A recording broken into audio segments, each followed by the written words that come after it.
The opinions and views expressed in the following program are those of the speakers and the host, and do not necessarily reflect those of Yoakley Scott Corporation and your sports network. Yeah, I've been closer to Jesus before, so can you help me out? Oh, can you help me out? Am I on my own? Am I on my own? Or can you help me out? Am I on my own? Am I on my own? Or can you help me out? Can you help me out? I've been scared to look in my soul.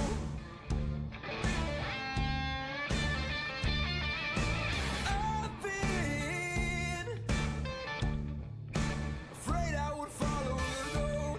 Yeah, afraid of the things I've been told. Welcome into a Thursday edition of Running Points presented by Greenwood Chevrolet on Mahoning Avenue in Austintown. Ron Potesta with you alongside Anthony Hartwig. We are decked out in gear that was given to us by area schools. Yeah, well, we've made a point on Running Point throughout, ever since it started to say, advertise your schools, whoever. If you give us gear, we're shameless. We'll wear it on Running Point, no matter what. Yeah, I mean, So if you want your Running Point personalities to wear your gear, you know.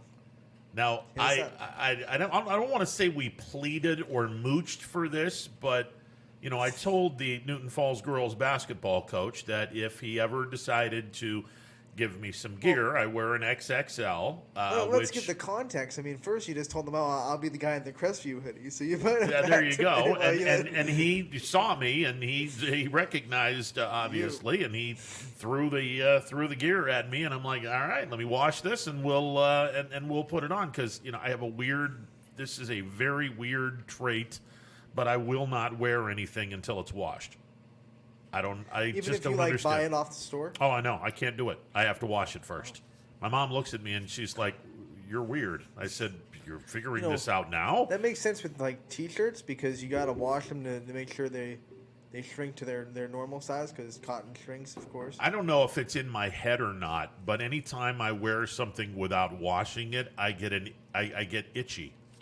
And I just start, Way to go, Ron. Yeah, I start looking like a freaking drug addict looking for his next hit. Hey guys, how you doing? Hey man, I'm just, I mean, I'm not trying to make fun of anybody, got some smokes? yeah, but I mean, I look like, someone that's having an allergy attack or something. So I make it a point that whenever I get anything, I have to put it in the wash first, and then I will most proudly wear it. So, proudly wearing the Newton Falls Tigers, which I got to be honest, this is a really nice shirt. That's a good shirt, man. Yeah, this was popping.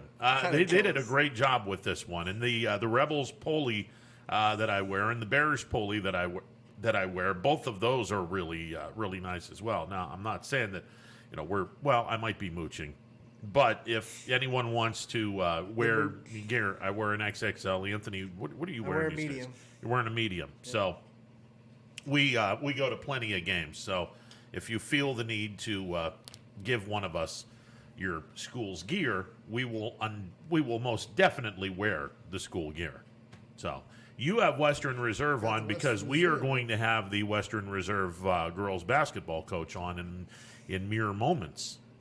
We're having him on at 2:15. Okay. Aaron Blatch on in here. That's right. Aaron Blatch from Crestview was on at 12:15. Yes, he did. Very physical game. We were kind of nervous yesterday. We go, oh no. Waterloo. We booked him before he won. Let me tell you something. Waterloo really took it to Crestview early on, and it was a physical game. I mean, there were bodies on the floor, and at the end of the day, Crestview was able to get it going in the second quarter. They scored 18 points in the second quarter. I saw it was 5-2 Waterloo after one quarter. Yeah, they outscored Waterloo 18-4 in the second quarter, took an 11-point lead at halftime. I think the lead got down to 6 or 4 points in the third quarter. but they were able to survive and move on, and that's essentially what you do in the tournaments. You have to get a solid game, survive, and move on.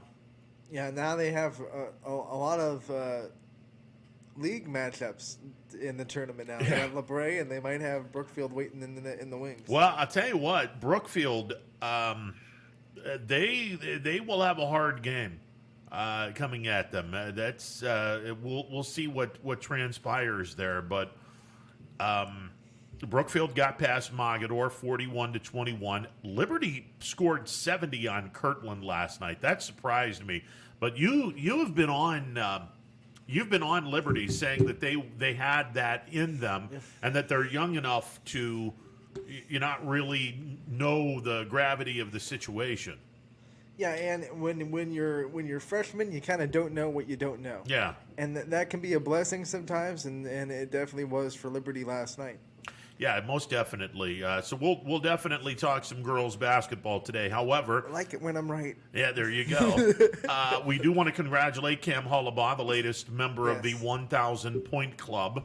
He got his last night in the victory over the Hubbard Eagles. Tough he needed 20. too. He got 30. Hard-fought victory. I mean, against a very competitive Hubbard team, and like I said yesterday, those Eagles were just trying to wash the Monday game against Heartland out of their minds, because it's a hard way to lose and come back from. So, they did that. They took care of business. They beat Hubbard. They scored 78 points, which is a great offensive put out, and Cam got his 1,000th point of his career. Yeah, it was a solid day all the way around for Kennedy. They get the victory. Cam Hollabaugh gets his 1,000th point. Sister Faith scored all of Kennedy's points in their loss to McDonald.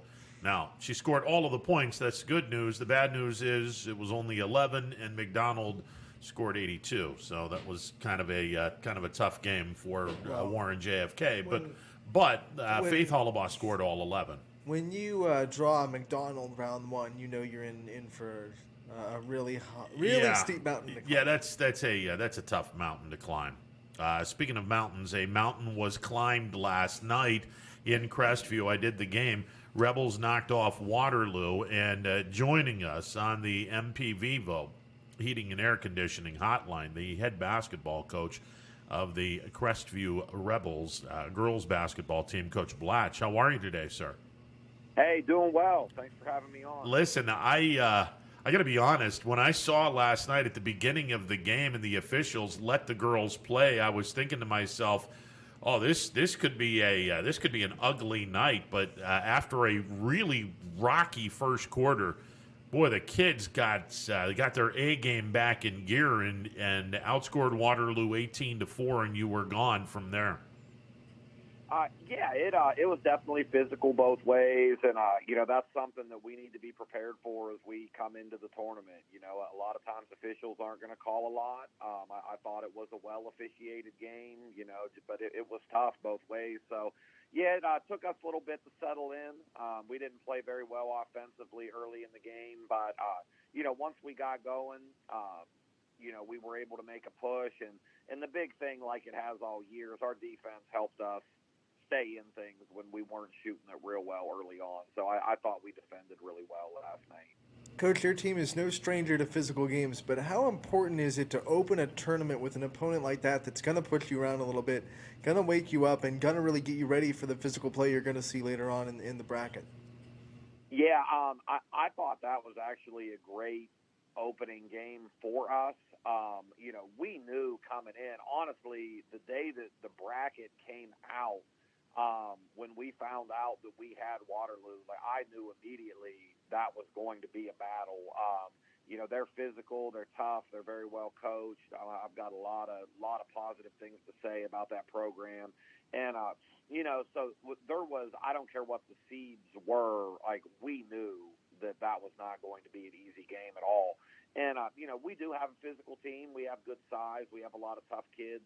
And I think having to struggle a little bit, it would have been nice if we would have come out and shot it better and really executed a little bit better. But on the flip side, I do think moving forward, we got some of those postseason jitters out. We're a pretty experienced team, but still a lot of these girls have not played big tournament minutes before, prior to last night. So I think that's going to be good for us to have had to make some plays down the stretch to pull away, and hopefully that'll help us moving forward. Coach, when Downey hit that three in front of the Waterloo bench in the second quarter, it seemed to get everything into place. And the kid spent more time playing JV ball than varsity. She's just a freshman, but boy, you can tell there's some talent there with young Miss Downey. Yeah, I'm so proud of Emily. She was great last night. And really, she's been great all year. Like you said, she's been our JV point guard throughout the year. And, one thing we pride ourselves on is being a deep team. Like, we've got a lot of good players. And, we had at different points a couple girls out with injury and illness. And, we felt like Em was ready to step in there and play a few minutes. And I told her, I said, just stay ready. Like, there may be some games you don't get in. There may be some games that you play a lot, but just be ready. And she's done such a great job with that.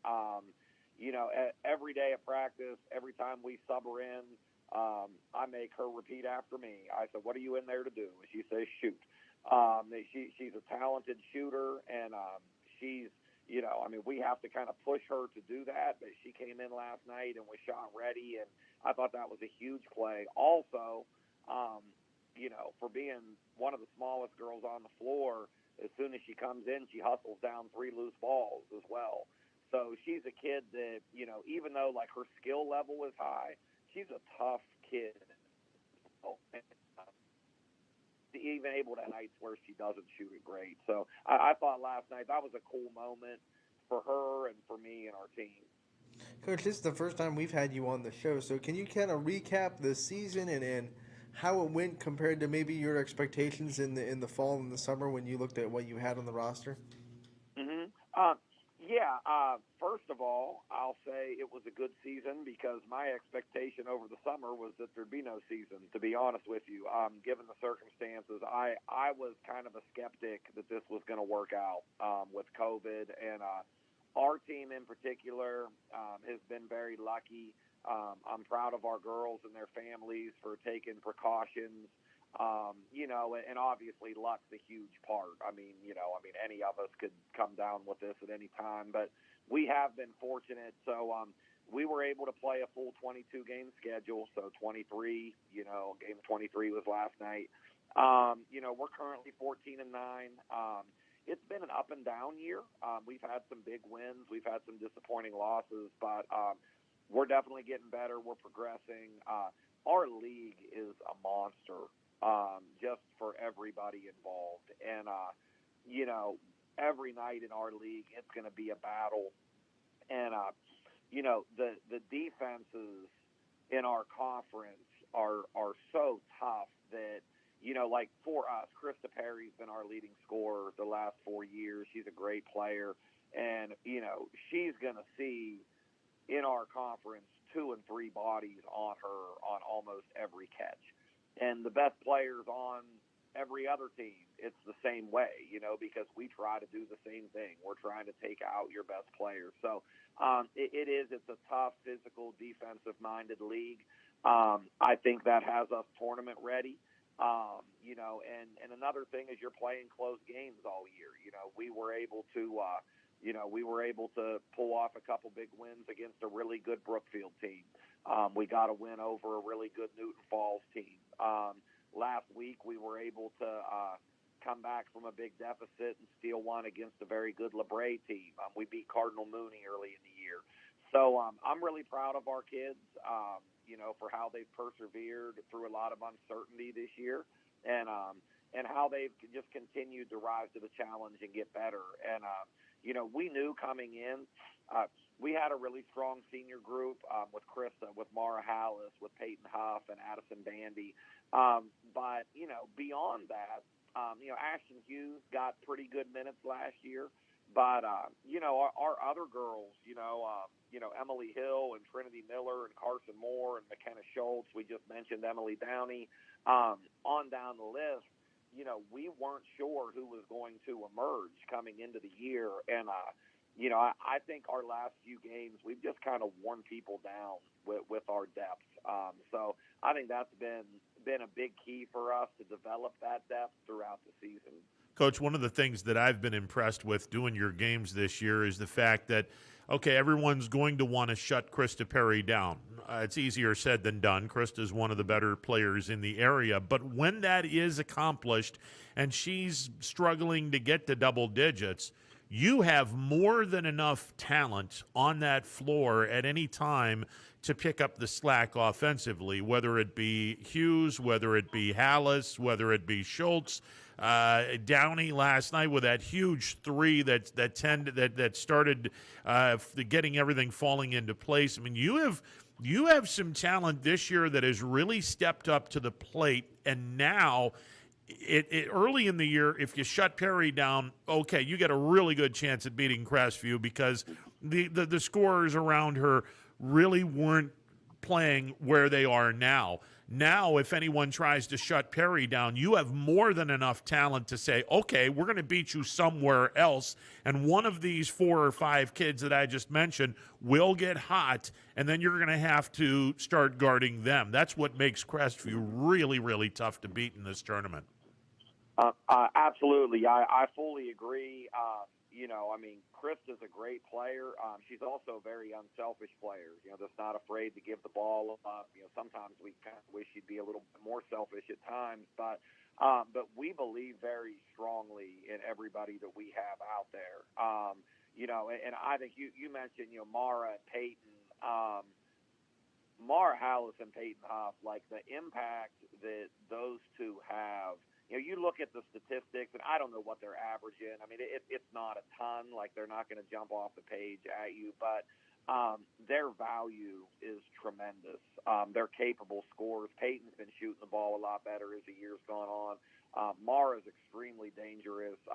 Led a huge rally against LeBray with 3 threes and some other great plays down the stretch. So those two have continued to step up. And then like we said, McKenna Schultz was a girl that really for most of the year was number 9 in the rotation, was maybe playing 2 or 3 minutes a game. She's been starting and finishing some huge games down the stretch for us. It's just continued to get better. Another girl is Emily Hill. Em's kind of had an up and down season due to injuries. But, she's a kid that I was glad got out in transition a couple times last night, got herself to the foul line. She hurt her ankle and missed 5 or 6 games, and we weren't sure if she was going to be able to come back. Getting her back in the lineup, I think, is huge for us. And as she gets more comfortable again, she's a really dangerous player, and I'm not sure she realizes how talented she is. But, we're confident with whoever we put out there. We think we have really strong depth. And what's been kind of fun for me as a coach, over the last 5, 6, 7 games, we've been starting different groups. We've been closing with different groups. Like, we're subbing a lot early, and basically whoever steps up on a given night, we might extend, depending on what that matchup is. So, I don't know who's going to be on the floor late in games sometimes, but we feel like whoever's out there, we've got a lot of confidence in that they're going to be able to get the job done. I had a chance to talk to Krista Perry this week, and that's a girl that has had to really step up her leadership a little bit this year. You guys lost a really strong core of leaders last season. Talk about what you've seen from her off the court and in her leadership capabilities and how they've grown so much from last year to this year. Yeah, Krista, she's continued to develop. She's naturally a quiet kid. Very, very high character person. Great kid to be around and to work with. But she's been a weird spot because honestly, she's been our best player since her freshman year. And and a lot of times, you expect your best player. Normally, your best player is a junior or a senior, and you have some leadership responsibilities there. And I think at first, early on, understandably so, she shied away from that a little bit. She's always done it by example. She's an extremely hard worker. She she's going to practice hard. She's going to lift hard in the weight room. She's going to put in extra work. So she's always had that. But I do think this year in particular, she stepped up her vocal leadership as well. She's been a positive force in the locker room, in the huddle, at practice. And we want our girls to speak up, when they see something. We definitely want that ownership. So, like, one thing that we'll do, and I think a lot of times she takes a leadership role in it, is every halftime, whether things are going well or things are going poorly, the coaches are going to huddle up. And then we ask the girls in the locker room, by the time the coaches get in the locker room, discuss things and have on the board 2 positives and 2 things that we need to work on. And then we always start with what they see, and a lot of times what they see aligns with what we see, but sometimes we're seeing things differently. And, so that kind of sparks a good conversation. And, Krista during those moments is usually very vocal, and, and she'll kind of speak up for herself and for the team, what they see going on, and we go from there. But, again, she's such a good kid, and, has had a tremendous high school career. And, when it's time, when she makes the choice to move on to the next level, I'm sure she's going to have a tremendous career there as well. Aaron Blatch, the head basketball coach of the Crestview Lady Rebels, joining us on the MP Vivo Heating and Air Conditioning Hotline. Anthony and I were talking about, you're going to be seeing LeBray for the 3rd time, and if you get past the Vikings, there is a chance you might see Brookfield for a 3rd time. When you're going up against a league opponent in the tournament, does it make your job easier in that you've already seen them twice, you know what they bring to the table, and in LeBray's with the Vikings, you saw them a week ago this past Saturday, so it's going to be 1 week. They're going to come back to Crestview for another Saturday afternoon game. Does that, seeing them a 3rd time, does that change some of the things that you want to do, or do you just sit back and say, look, we know them, they know us, let's go?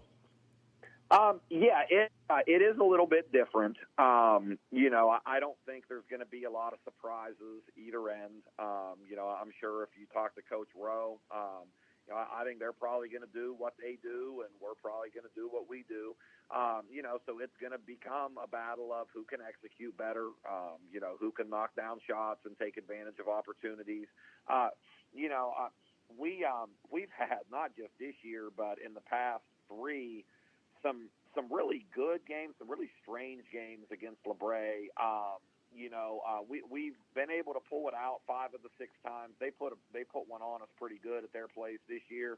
But there's been some major swings. I think 3 of the games we've been up 20 at half, and they've fought back in to, cut it within a few points. So, it's going to be wild. It's going to be a lot of fun. But, I think that this is a good matchup. I think this is basically a toss-up game. When we played them last week, we're down 15 at half, didn't play very well, fought back, forced overtime, were able to pull one out there. The girls know one another. I do think from a scouting perspective, and I want to give my girls a lot of credit. They're very good at understanding scouting report over the course of the year. So today at practice, we're going to work on some things, but, I don't think I need to say a lot about, hey, this number does this and this number does this. They're going to have that stuff down. So we're just going to do our best to go out and execute.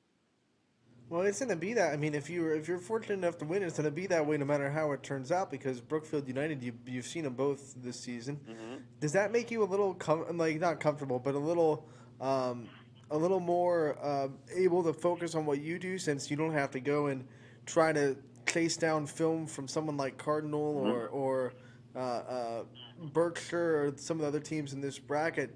You kind of know exactly what these teams, whoever they come out to be, bring to the table. You don't have to worry about spending hours on scouting, and you guys can focus on yourselves. Does that make your job a little bit easier, as Ron said in the last question? A little bit, I think so. And one thing we've talked about all year, I think we're generally pretty good as far as scouting and trying to take away the opponent's top couple things. But, all year long with the uncertainty of the schedule, I think Krista actually touched upon this a little bit ago. Like every team, we've had games canceled last minute. We've picked up new opponents. So we've said, let's just get better. Let's just focus on ourselves. And it's nice to be able to try to limit what the other team's doing. But, we've got to come out Saturday and just be the best version of ourselves that we can be. Because I think, when we put it all together, and at times we have and at times we haven't, but if we can put 4 quarters together, I don't think we're going to be much fun for anybody to see. I think we have a lot of talent. I think, again, like I talked about, we defend like crazy. When we're moving the ball and when we're knocking down some shots, I think we can play with anybody. So we're going to mostly focus on us. We'll recap some LeBray stuff. And I'm not even looking beyond that. If we're fortunate enough to get past LeBray, then we'll play whoever's there on the bracket, and we'll repeat the process then. Coach, you lost one of your players this year to right now an undisclosed illness in Addison Bandy. I know that the girls are extremely tight. This is a really, really a great group of kids that you have. Has there been a rallying cry for winning games to honor their teammate Addison Bandy? I think the best thing that we can do for Addie right now is just support her in whatever she needs. It's a shame. Addie is a great kid, is a really good player. She's been a 3-year varsity player for us and, has really been a crucial part of our team. And, she's had some medical issues they're trying to get straightened out. I think first and foremost, just getting her back, getting her health back outside of basketball, is the first priority for her and for us. If at any point if she's able to return and get doing some things with us, that's a huge bonus. But, I think, our girls and our staff are just trying to be there for her however she might need and just kind of reach out and be there to talk and, hopefully, have faith in the medical personnel that they'll be able to get that straightened out for her because she's a great kid that, has big things coming in her future as well. Coach, you went to the district championship last year. How much does that experience help not just the players but the coaching staff to understand what the standard is and understand how to get there and then, not let the lights get too big the second time around and get back to that goal? Yeah, I think it's huge. I think last year was a great experience for us. We had a first-round bye last year, and, then in the sectional final, we were able to get past, I think, an 18-win Rootstown team, had a really solid team. And then, at Struthers in the district semifinal, which is what's been the biggest win that we've had here in our tenure, we were able to knock off Liberty, who's given us a bunch of problems and was the 1 seed in the district last year. I think that's a big confidence builder for our girls. And again, we graduated 2 seniors that were a big part of that, but, a large part of our core is back. So several of the girls that we're playing now were on the court playing big minutes during that run. And we refer to that, because it was such a fun atmosphere, the environment, the crowd energy, the bench energy, the celebration afterward, those are special moments for our girls and for our staff. And, we would love to be able to experience something like that again. So, to make that happen, we've just got to keep working. We can't look past Saturday. We're preparing to go out and get LeBray, but I do think there's maybe a little bit more calm and composure now, having gone through it once, that we do kind of know what to expect.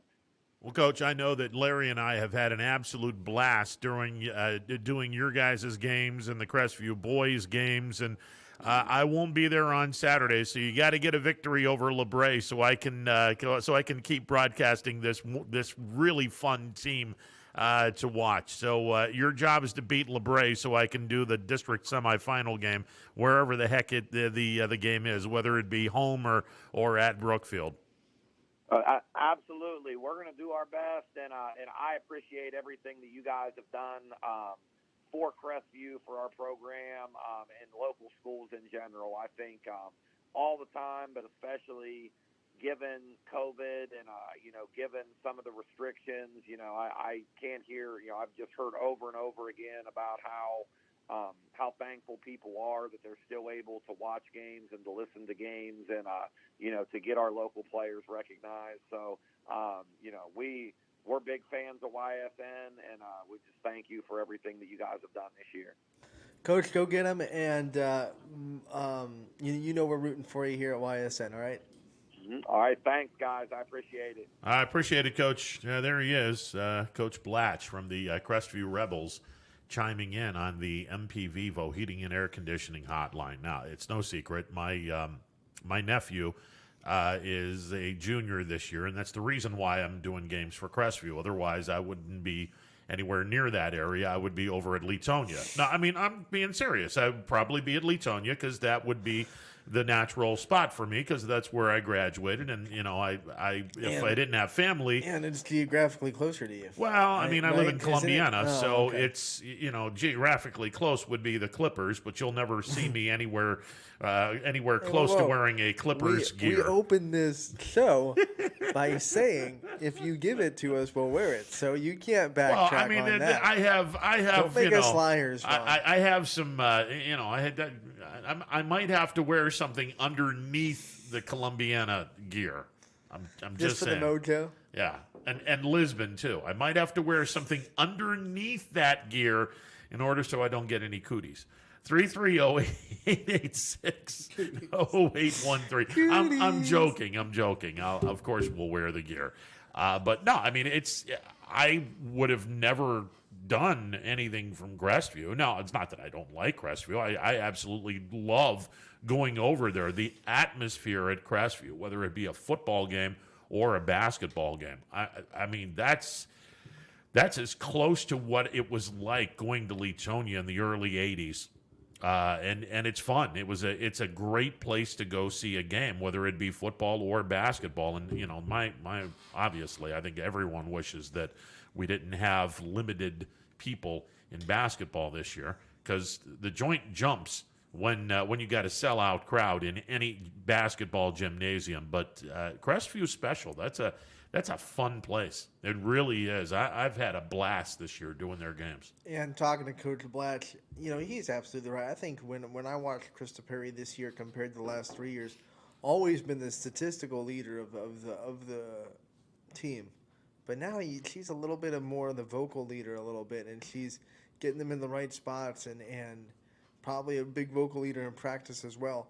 And that's one of the things that I thought was missing from – I've been watching her for 3 years, and I'd be like, man, I wish Krista would talk more on the court. Now, I know she's a quiet person. She's definitely had to fight through that. But this year I'm really seeing a lot more talking from her on the court. And that's big when your statistical leader can also be your emotional and vocal leader as well. There were 4 seniors on this team, and they're now 3. Obviously, Addison Bandy is not on the team right now. She's dealing with still an undetermined illness. And we certainly wish her all the best. She's still on the team, but she's not on the roster right now because of that. But Krista is getting some big assistance from the other 2 seniors. I think Mara Hallis and Peyton Huff have both done an outstanding job this year of providing some senior leadership, and this team has just gotten better and better and better. Now, they still have their moments when they show up and you look and say, well, this isn't the team that I've seen this year. 2 points in the first quarter. Yeah, that would be a classic example, although I will give a lot of credit to Waterloo in that defense. And let me just say this about Waterloo. Everyone talks about how this league is going to be a lot different next year with the Howard girls leaving for graduation at McDonald. Volicic will be graduating from Western Reserve. That the league is going to be wide open. Let me tell you something. Front and center, Waterloo, because they only get one senior out, and the crux of their team are mainly sophomores and freshmen. This is going to be a really, really good basketball team for a few years. It's going to be wide open because Western Reserve and McDonald, they're still going to be. Oh, they're still going to be good in the conversation. Yeah, they're still going to be good. There's no question about that. They're not going to be the Patriots, Yeah. But then you got Springfield, who's a young team coming up in the ranks.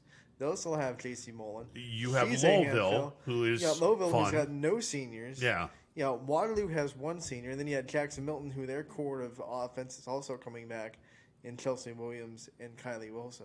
So the MVAC is going to be an absolute beast. Both tiers are going to be a beast this next year. A little bit more wide open next year for the Scarlet tier. Yeah. I can't say enough about Rose Seouts. What she did last night. I mean, this girl, I think she's a sophomore, and she was all over the place last night. Their point guard. She is someone that can definitely play basketball. And there were a few girls on this team that I was incredibly impressed with last night. Well, I'll tell you, when they're rolling, they get Kara English in the high post, and she can make a lot of good moves from the high post, and they have such quick guards that can cut right by her while she's in that high post area. Yeah. It's a lethal combination because she's got the size to stand there and go make post moves against a lot of players that just can't guard her. Yeah, Abby Mazur had 2 threes last night, and she got hot because they were back-to-back. Like I said, Rose Seouts was distributing the ball. It was a fun game to watch. But it is going to be tough to lose Brooke Waldeck and everything that she brings statistically to the floor because statistically she's their leading scorer. So if she's a senior, she's going to be out. So they're going to have to find someone that statistically steps up consistently and gets into double figures consistently. Yeah, nobody was in double digits last night. Seouts had 9. Brooke Waldeck, had 7 points. Abby Mazur had 6 points. And like I said, it was a low-scoring game. All the credit in the world to Crestview. They were able to get off the schneid after a very lackadaisical first quarter, and they got it going big time. They outscored Waterloo 18-4 in the second quarter after getting outscored 8-5 in quarter number 3, and it was only 25-17 at the end of the third quarter. Rebels outscored Waterloo 16-10. Waterloo cut it to like 26-23 in the fourth. Right? They did before. So a lot closer than the final score really shows. Yeah, the Rebels took off early in the fourth quarter, went on a run, and that was the end of that. But it was a solid game, a very solid game, very physical game. The officials called a lot of traveling, especially a jump Euro step that they called for traveling, which I absolutely loved. And even said on the air, went off and said on the air, it is traveling. It should always be called, and that's the end of that. I violently disagree. Well, not violently. I'm not going to jump across the table and beat up Ron. Well, no, please don't. What's the word I'm looking for? Vociferously. Vociferously. I don't know. No, vociferously. I very much disagree with you on the Euro step being a travel, and I'm sick of it not being called in boys basketball and then being called in girls basketball because the referees just assume that a girl can't make that move and makes it without traveling, which it's not traveling. It is traveling because you're jumping in the air. If you jump in the air and you land and you still have the ball, it's traveling. Both feet at the same time is one step. I'm sorry, that's traveling still. It would used to be called ups and downs in old school basketball. If you jumped in the air and you still had the ball when you landed on the ground, it was technically called ups and downs, but they called traveling. You have to distribute the ball or shoot the ball before your feet land on the ground. That was the rule back then, and it should still be the rule. I am so disgusted. Well, it's a European. Well, we don't live in Europe. We live in America. This isn't how we play basketball. Let the Europeans play it that way. It's how we play basketball. All you have to do is turn on an NCAA or an NBA game. Well, and I understand it's been. You realize that's how we play basketball. It's been infiltrated. Well, the NBA doesn't call traveling anyway. But if you turn on the college, which does call traveling, you'll see a lot of guys use Euro steps. Well, it's because it's become it's become something where everyone is saying, "Oh, well, I guess we can let that go." Every sport has stuff like that, and you know it. So now we have a basketball culture, where we've universally decided as a basketball community, outside of you. Well, no, I'm not the only one. There's plenty of old people like me that don't believe that. Well, no, I'm just saying. Here's the thing. Now, all that aside, once again, my gripe is you letting the boys do it. Well, I agree with that. It's not a travel, and then seeing a girl do the same move. I agree with that. There's no way she could make that move. And I made it a point to say this should be called traveling in all aspects of basketball, not just girls basketball. It should be called traveling in all aspects of basketball. Now, whether you call the traveling or you don't call the traveling, that remains to be seen. However, this is the same person that says, if you pimp a home run, I'm going to knock you on your ass the next time you're up. Won't hit you, but I will knock you on your backside and say, don't you ever do that to me again. I'm going to do it again because I'm living in your head now. That's him. That's showing up the picture.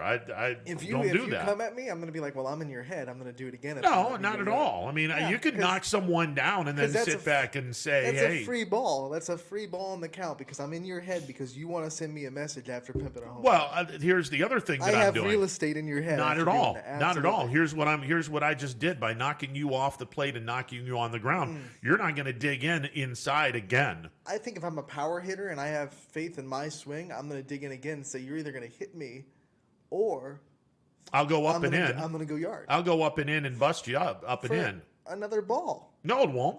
You're gonna swing at it. Yeah, I'm gonna swing at a pitch up here when I know you're. No, I'm not saying up and in 2 inches from you. I'm talking toward the inside part of the plate, up and in. If the first pitch knocks me down, yeah, I'm not gonna go for another pitch up and in because I know that's what you're trying to do. I might go low and away then. Okay, then you'll swing at it. Let's go to Champ. Champ, long time no hear, brother. What's going on? Well, it's my little rest period before, after the Super Bowl and before March Madness. I need a little rest period, before baseball, everything. Rest period. It's my favorite time of the year. Wait a second. Are you saying that we put you to sleep? No, I have to have material prepared when I come on your tremendous show, and the only way to do that is spend a lot of time researching, and I can't research and be on your show at the same time. Well played, sir. Well played. You're welcome. You're welcome. Interesting you brought up this. I've been doing a lot of reading because when I was in college, I got my permit to do all sports. Okay, it was pretty fun. I wasn't doing like major high school games. I was doing a lot of 6th grade, 8th grade, whatever. But interesting because this discussion about traveling and the Eurostep has got my attention because it wasn't really something way back in the 1980s or 70s that we really talked about. I don't think the term even was around at that time. But interesting because the question now on traveling, which is interesting because I didn't really know this, is traveling when you move your pivot foot, or is traveling when you when the other foot becomes the pivot foot? Could be both. Ron, you're the expert on traveling. It could be both. I mean, if you move your pivot foot, then obviously it's now. I'm not talking about moving it. You can spin around. But if you move it and take your foot off the floor and move it, that's traveling. Here's the thing about the Eurostep. When you land with both feet, you haven't decided which pivot foot's going to be your pivot foot. Yeah, but you jumped in the air and you still have the ball. That's traveling. It's the same thing as a layup, because when a kid goes up for a layup, he goes 1-2 steps and he's up for a layup. He doesn't go 2 steps. He goes 1 step. 1-2 layup. You see it all the time. If you're dribbling the basketball and you're supposed on left-handed layup, you're going to go up on your left foot. So if you're dribbling and you dribbled your right foot and you stop dribbling, you go to your left foot, it's not traveling. A Eurostep is no different than a standard layup. Absolutely it is. Both feet are in the air. You're just going a completely different direction. Anthony, both feet are in the air. That's traveling. That's the basic definition of traveling. Champ, save us. Well, let me just I try to break everything down by process, okay, and look at the rule.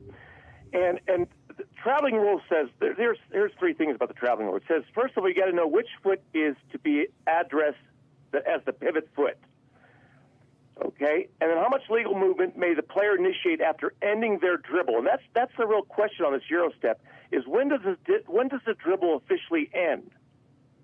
And how much movement would consider in excess of prescribed limits? Okay, they have that rule. Now, we all know that it's impossible to travel while dribbling. There's other things as palming and illegal dribble, but it's not traveling. We know that in terms of the rules. Yeah.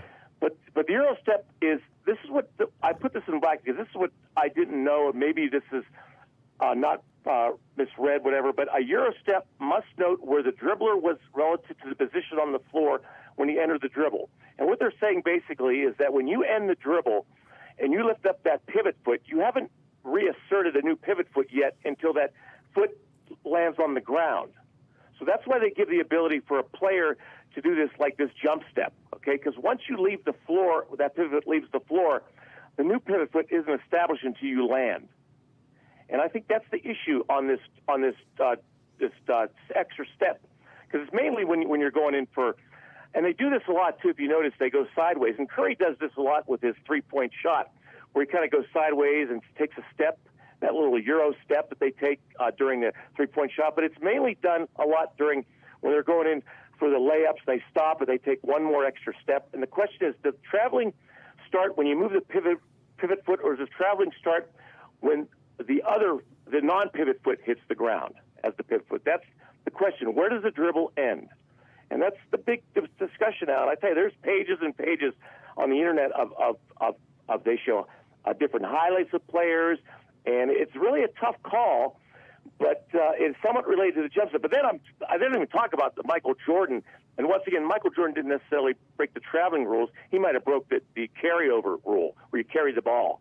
You know, that's a rule that he really stretched to the maximum right now. Oh, he got away with a lot of traveling back in the day. And give him credit, he was pretty quick. Well, yeah, exactly. And there's the NBA in general gets away with a lot of traveling. Hell, if they called traveling in the NBA, we'd be back into the Stone Ages playing games into the 70s and 80s, because everyone would be called for traveling. Right. And it's funny because you watch the old NBA like this highlights of the 60s and 70s. And you watch like a guy like JoJo White, who was the point guard of the Celtics for a period of time. He basically never palmed the ball. They would dribble like you're supposed to dribble. There was no carrying or palming going on. And over the years, we've become more and more relaxed to that. And I saw LeBron James a couple of nights ago literally take like 8 steps. Yeah. On going foot. Did you see that highlight? That was unbelievable. I mean, he took this step, and then shot. I was like, that's not traveling? What the hell is this? I mean, yeah, but again, I mean, there's everyone and their brother in the NBA travels. But a Euro step is not one. Yeah. Well, sorry, a Euro step is traveling. Well, that's a debate now that's going on now, because, and it's something that they teach a lot of these kids now. To Champ's credit, if you do it right, you don't end the dribble when you jump. Because you don't like take the ball up off the ground in your dribble and then do your jump. You're still dribbling, and then you're jumping in the air with the ball caught. But you do it when you're in the air. Yeah. So you're dribbling, you jump, catch the ball while you're in the air, land, and then go up for a layup. So it's not a travel because your dribble was established when you jumped. You're still dribbling. I understand that, but when you are in the air, the rule states that, and this must have been only if you stopped your dribbling. Because if you stop and then jump up and down, you stopped when you jumped. You didn't, though. Yeah, but you're dribbling while you're in the air. If you bounce the ball and you jump, catch it, then that last dribble counts before you jumped. It's still a dribble. It is, but you're still in the air when you're... It's like you see the NBA players a lot. They have the ability to bounce the ball and then catch it at the height of its arc with the hesitation shot almost. Yeah. It's still your dribble. You're not palming the ball. Yeah, but they're not in the air when they're doing that. You're just using the arc. But they're not in the air. They're not jumping in the air when they're doing that. They're still their feet are still on the floor. But they could bounce it, jump in the air backwards, catch the ball, and shoot it. I get that, but it's not a Euro step. Well, it's Euro steps traveling, and unfortunately, some idiot decided that that's not traveling because to get a technicality. No, it's traveling. I'm sorry, it is.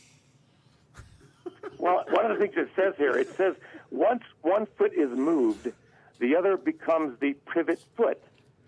And then it says that is not the case in the Euro step. The Euro step looks at it differently. And it says that both feet were on the floor, and that player lands on one foot followed by the other. The first foot to touch the floor would be considered the pivot foot. Yes. Okay.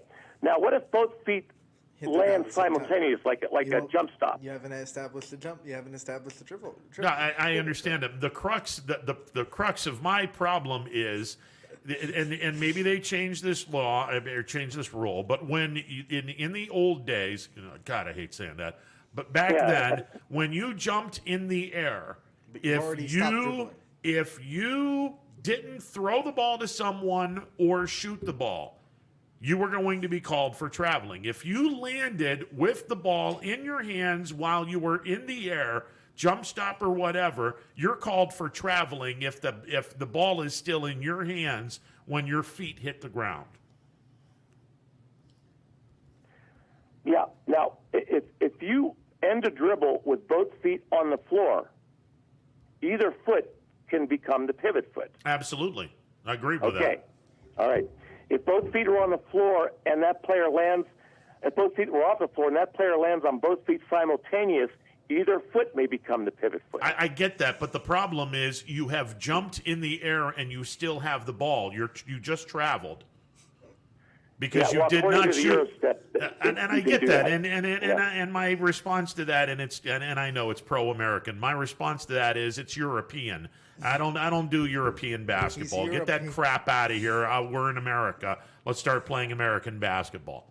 My answer to that would be watch American basketball. We do. I understand that, and you guys have stolen some things from Europe. I get it. That's all right. Whatever. Well, the bottom line, though, this call has been called both ways throughout the country in all levels of basketball, high school, college, and it is a discussion right now because it's hard to detect. It really is, especially when it's going at full speed. Slow motion, it's even hard to understand. But that's the big debate going on right now among the officials. And I think it's a 50-50 debate, what I've been reading. What's the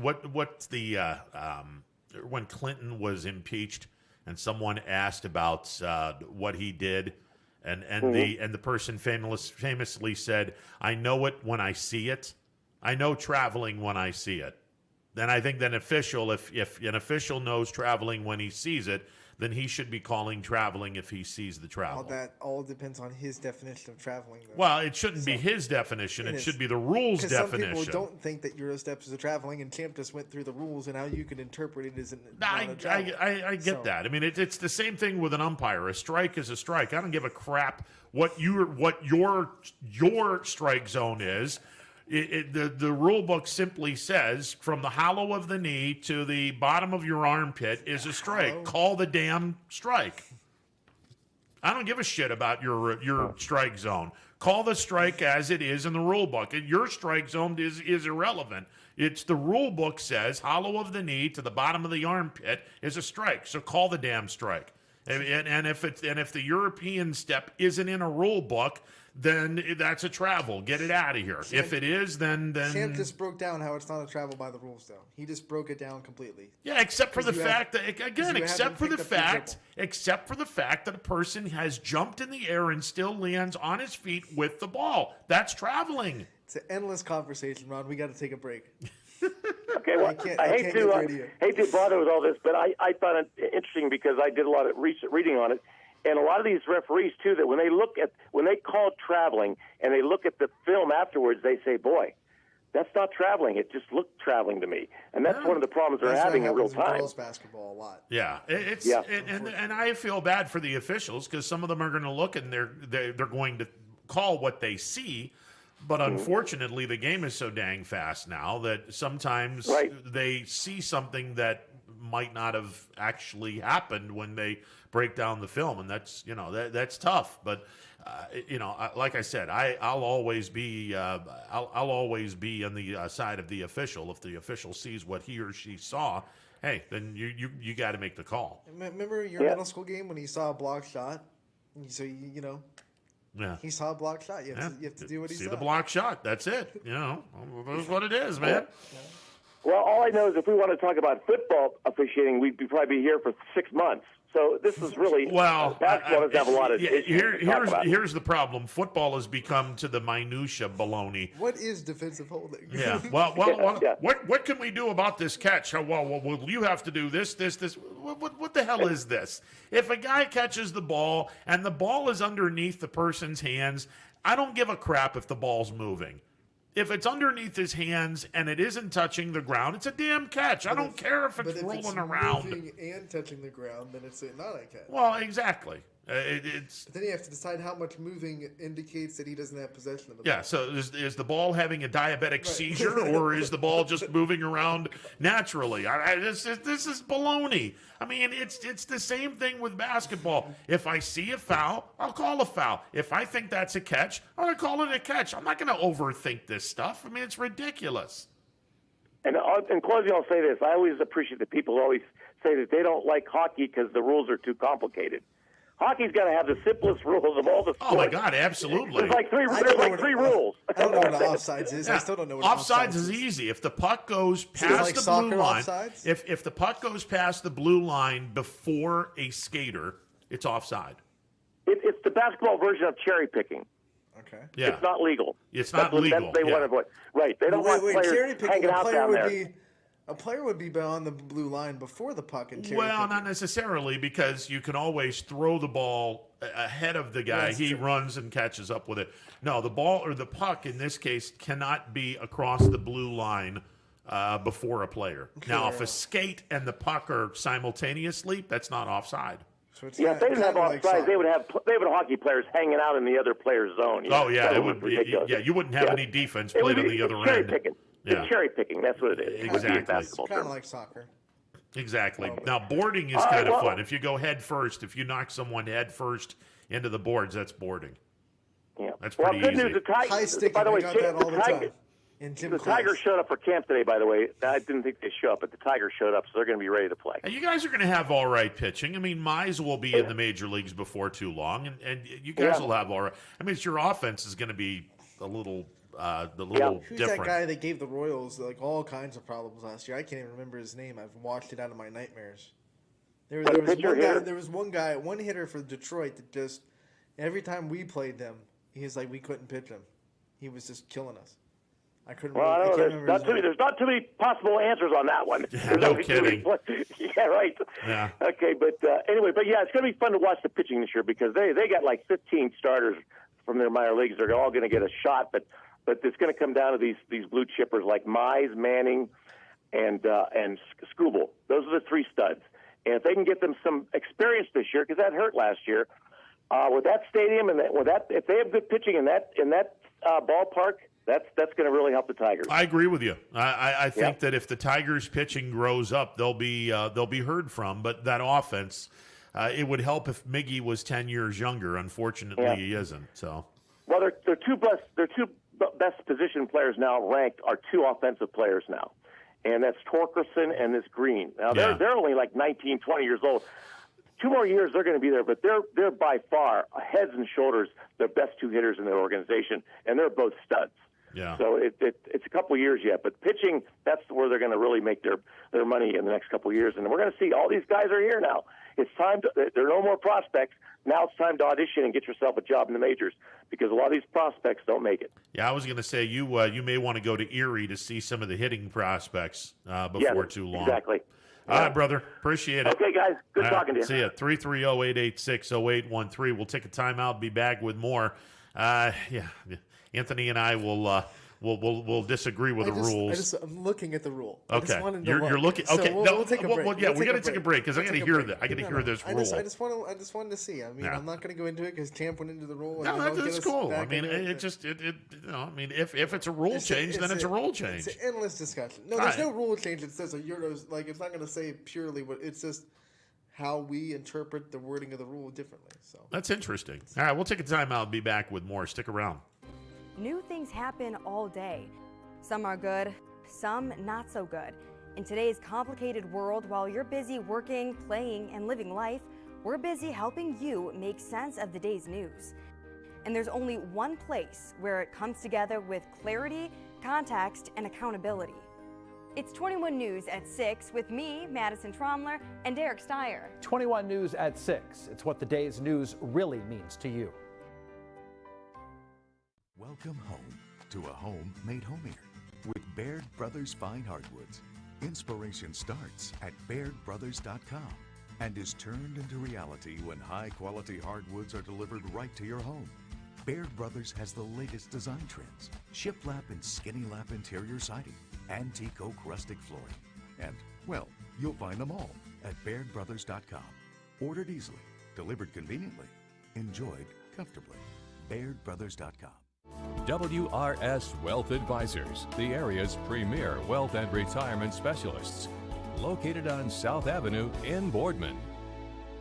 Hi, this is Jim Myers with Myers Family Insurance, your local Medicare and retirement resource. We're excited to have sports back. Whether you're on the field or cheering from the stands, sports unifies communities and brings hope for the future. We're all one team working together. At Myers Family Insurance, we know the importance of a great team. Our team continues to grow to help you with your Medicare and retirement needs. The annual election period is October 15th through December 7th. Now's the time to make sure your plan continues to meet your needs for the upcoming year. Call today. Hi, I'm Colin Chupa. And I'm Kelsey Clem from K-Squared Marketing. Our boutique marketing firm specializes in media planning and buying, public relations, event marketing strategies, and strategic sponsorships. We can integrate our services with your existing game plan, or we can be your entire marketing team. Your goals, our game plan. Let's win together.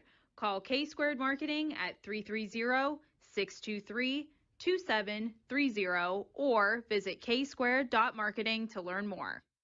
Welcome back to a Thursday edition of Running Point.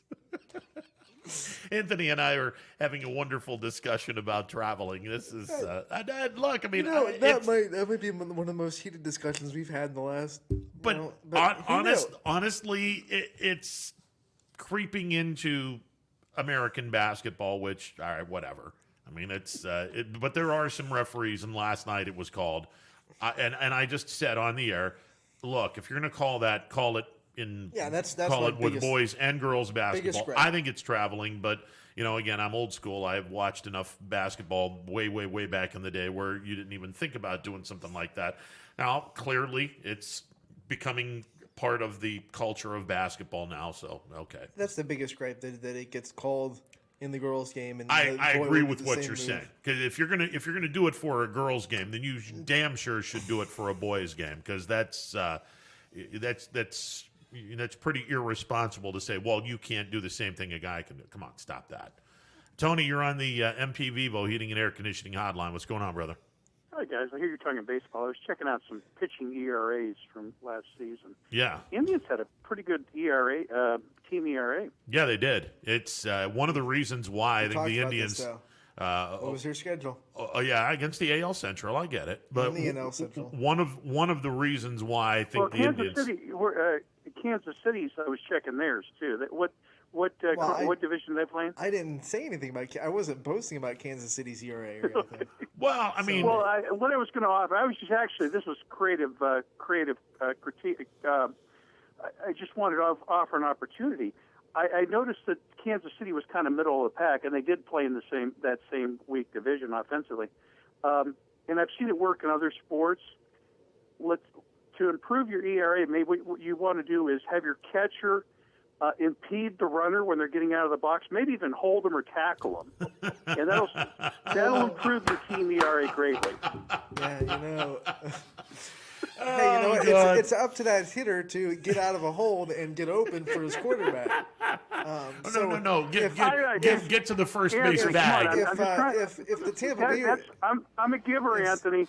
I'm a giver. I'm trying to help out. It's not my fault that Gronk can get out of physical play and Stephon Diggs can't because he's soft. So I mean, hey. Oh wow. Okay. Oh, okay. Right. Well, I understand that. Gronk is also fat, and the Tampa Bay Diggs guys, isn't. they were so much less soft when they were getting all the calls, right? Stevie Miller got out of physical play too, and he's half the size. That's true. That is true. Get open and quit complaining. And the other thing was Anthony. I'm not complaining. I thought it was a brilliant defensive strategy. Doing some passive aggressive shots, Tony. I know what you're doing. You know what? It's not you don't get you're not speeding unless you get a ticket, okay? That's true. Absolutely. Click it or ticket. That's true. That's true. Yeah, he just clicked his belt on, so Click it's all it or good. ticket, man. Hey, real quick story about Detroit Stadium. I heard Champ talking about Detroit Stadium. I had one opportunity. I had a million opportunities to go there, but I only took one. I was driving back from Detroit late one Friday night, and I was in no hurry to get home and was bored and happened to be driving through that horrible stretch on the interstate there, a horrible area, by the way.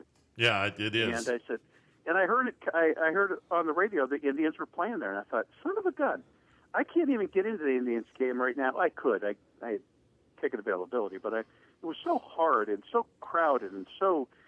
So I said, let me swing by and check out this facility. I'll tell you what.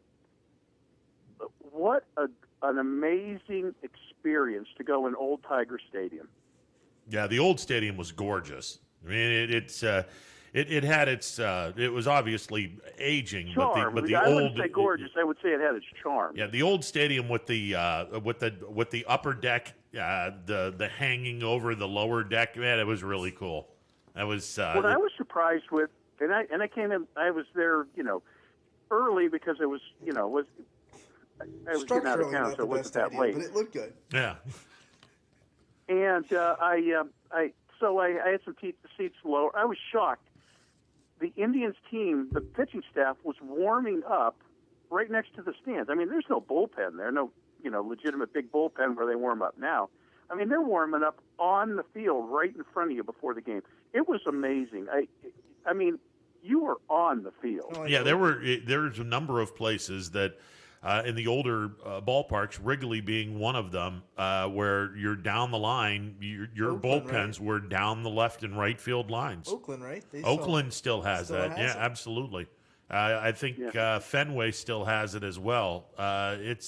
You're right on the left and right field line, and if there's a ball that's smashed down there, you had to scatter the troops down there and make sure that you didn't get hit by the ball. In old Kauffman Stadium, they had the bullpen in the foul corner. Yeah. So you could still sit on that part of the fans and just look right, and the pitcher was right there. I mean, they weren't on the field, but you were like right now. The bullpen's really cut off from the fans in most stadiums, but you could spit on the pitchers if not that I would do that. Yeah.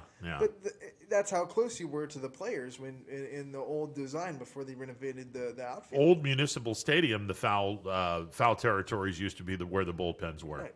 I mean, that's what they used to do when the stadiums were built. Now the newer stadiums have.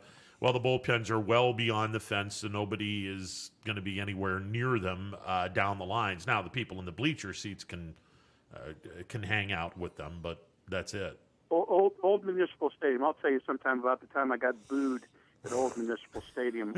My picture was up on the board, and I got booed for catching my second foul ball. But we'll talk about that some other time. Oh, boy. Yeah. I did not beat up any little kids to get it. Well, listen, I mean, if you were only one of 2,000 or 3,000 people there, that's not really that big of a feat if you think about it. Because it wasn't that big a feat, but I still have the ball. I have one of them. I won't get into it. I had to give one up to my date, and it was just so miserable. I was debating, do I really need to be dating this person? I can have 2 baseballs or 1 baseball and a girlfriend, and I don't know. Oh, listen. I think I made the wrong decision, but I only have one of the balls. Listen, if it comes down to, if it's a first date and I have 2 foul balls, unless I'm really interested in this person, they're not getting the foul balls. Have you seen that kid? He was like, I don't know, maybe a couple years ago. It was like 13 or 12 years old. He caught a foul ball. Yeah. And then, the girls were sitting in front of him.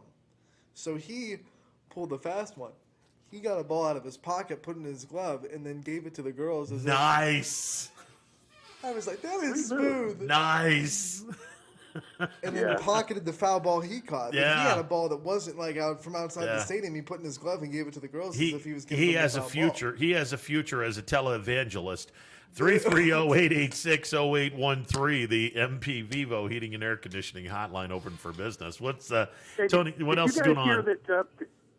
Did you guys hear that Carson Wentz is in Indy now? Yes, we saw it's 2021 third-round draft pick, and the second-round pick could be a first-round pick in 2022, depending on what he does. Wow, that's a low price. It is a low price. They stole him, yeah.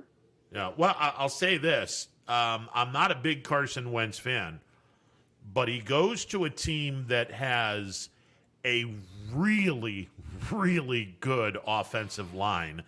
And he has really good receivers, a really good running game, and a really good defense. Indianapolis just became a very big threat in the AFC if they can get Wentz's game back to snuff. Yeah, but even when it was subpar, and I know Rivers played okay last year, but last year I take Wentz over Rivers. Oh, I do too. I would. I think Carson Wentz just needed a new place. I mean, his a lot whole of guys confidence, need new place. His head was in the wrong spot, and he was just, you could tell he had the yips, and he wasn't going to get it back in Philly. I think that depending on how this works, if Carson Wentz is on his A game, Indianapolis just became a really big time contender to the throne in the AFC. Look, I mean, Buffalo barely beat them in the first round of the playoffs. Especially with Houston tanking like no tomorrow. There's almost no competition in that division. Well, Houston and Jacksonville are going to be 4 wins now. And instead of Tennessee. So now you only have to worry about Tennessee. You don't have to worry about Houston sneaking up on you. Yeah. So and those wins could very easily be the difference between a second seed and a top seed. When you ask Houston what they gave up for Limp, they just said, we're giving up. That's it. You know what's kind of sad in the NFL? And maybe it's good. I don't know. But a loser, a big-time loser, can become a big-time winner within a couple of years, maybe within 1 year. It's a good thing. So look at what Urban Meyer has in Jacksonville right now. Yeah. For capital, draft capital, and trade capital. Oh my gosh. Well, in 2 years, if Urban is as good as they say he is at evaluating talent, Jacksonville could very easily be an elite team in the AFC. But they still need a quarterback. Who's going to be the quarterback? Sorry. Well, and listen, there's some people that and I don't know what the heck they're talking about, but there are some scouts that don't believe Trevor Lawrence is the answer. They believe that Trevor Lawrence is going to be a bust in the NFL. I kind of doubt that. That's why I keep asking the question about Justin Some Fields. people have to say it that way. If he is, they can be like, I was right. Yeah, and I think that's basically what they're doing. I wouldn't touch Fields with a 10-foot pole. We know what the history of Ohio State quarterbacks is. Well, yeah, I mean, it's the only Ohio State quarterback that was worth anything was Schleister, and he got thrown in jail. He wasn't recruited by Ohio State, so maybe he'll break the mold. That's true. He was recruited by Georgia. And you might be onto something there, but I still wouldn't touch Fields with a 10-foot pole because he's too inconsistent. I had a little thing in my throat. Yeah, I know. Your Georgia Tech is coming up. Speaking of guys who need to change of venues, and on my wish list is Billy Price to Buffalo. Yeah, well, that would be nice. I don't. Still under a rookie contract. Maybe not. Maybe he's coming out of that. Well, this will be his 4th year. Okay. This should be his 4th year. So he, at the very least, they're going to be looking and saying, well, do we extend him to a 5th year? And I doubt very seriously if the Bengals extend Billy to his 5th year based on what he has or hasn't done with the Bengals. But I agree with you. I look at Billy Price, and I'm looking at Wyatt Teller. In his situation in Buffalo. He was average at best. Buffalo sent him to Cleveland, and now he's one of the best, if not the best, guard in all of football. But Wyatt Teller wasn't the variable that changed. The coach, the offensive line coach is the variable that changed in Cleveland. Well, and I also think that Wyatt Teller realized, hey, I have to get my stuff together because this is the last journey in my career. If I don't succeed here, my career is over with. I think he was way too comfortable in Buffalo. And they traded him. And I agree with you. I think the offensive line coach in Cleveland is outstanding. And I think he has something to do with it. But I think that Teller also had that wake-up call. And I'd love to see Billy get out of Cincinnati. He'd look good in a Bills uniform. I know that. Joe Burrow's wanting you to shut up right now. What's that? Joe Burrow wanting us to shut up right now. Yeah, that's for sure. He's calling home, Mom. Okay, can I guys. come home? I don't like it here. I'm done with my shots at the Chiefs, so I'll let you guys go. All right, Tony. See ya. 330. Done today with my shots. Oh, okay. There you go. All right, 330-886-0813, the MP Vivo Heating and Air Conditioning Hotline. Take open shots for all you business. want. We beat you twice. Hey, I'm not going to say anything. That's you you got us towards twice. Tony. You didn't say anything, but Tony, you got us Tony twice. wants to come in with those passive aggressive jabs. Hey, I ain't falling for that. Oh Lordy, we did well against the out of towners in basketball last night. Can we talk about Columbiana? Because we didn't really get to talk about Grace Whitmer and the game that she put up against Pymachuny. Grace Whitmer had a triple-double last night, and it's not one of those triple-doubles that you would normally see. She had 12 points. She had 11 assists, 11 steals. There you go. And then it got us to thinking, because there are 5 variables in which you could possibly go double digits: points, rebounds, assists, blocked shots, and steals. Now, everyone starts talking about triple-doubles. Okay, triple-doubles are the popular thing. I don't think we've ever said anything about a quadruple-double.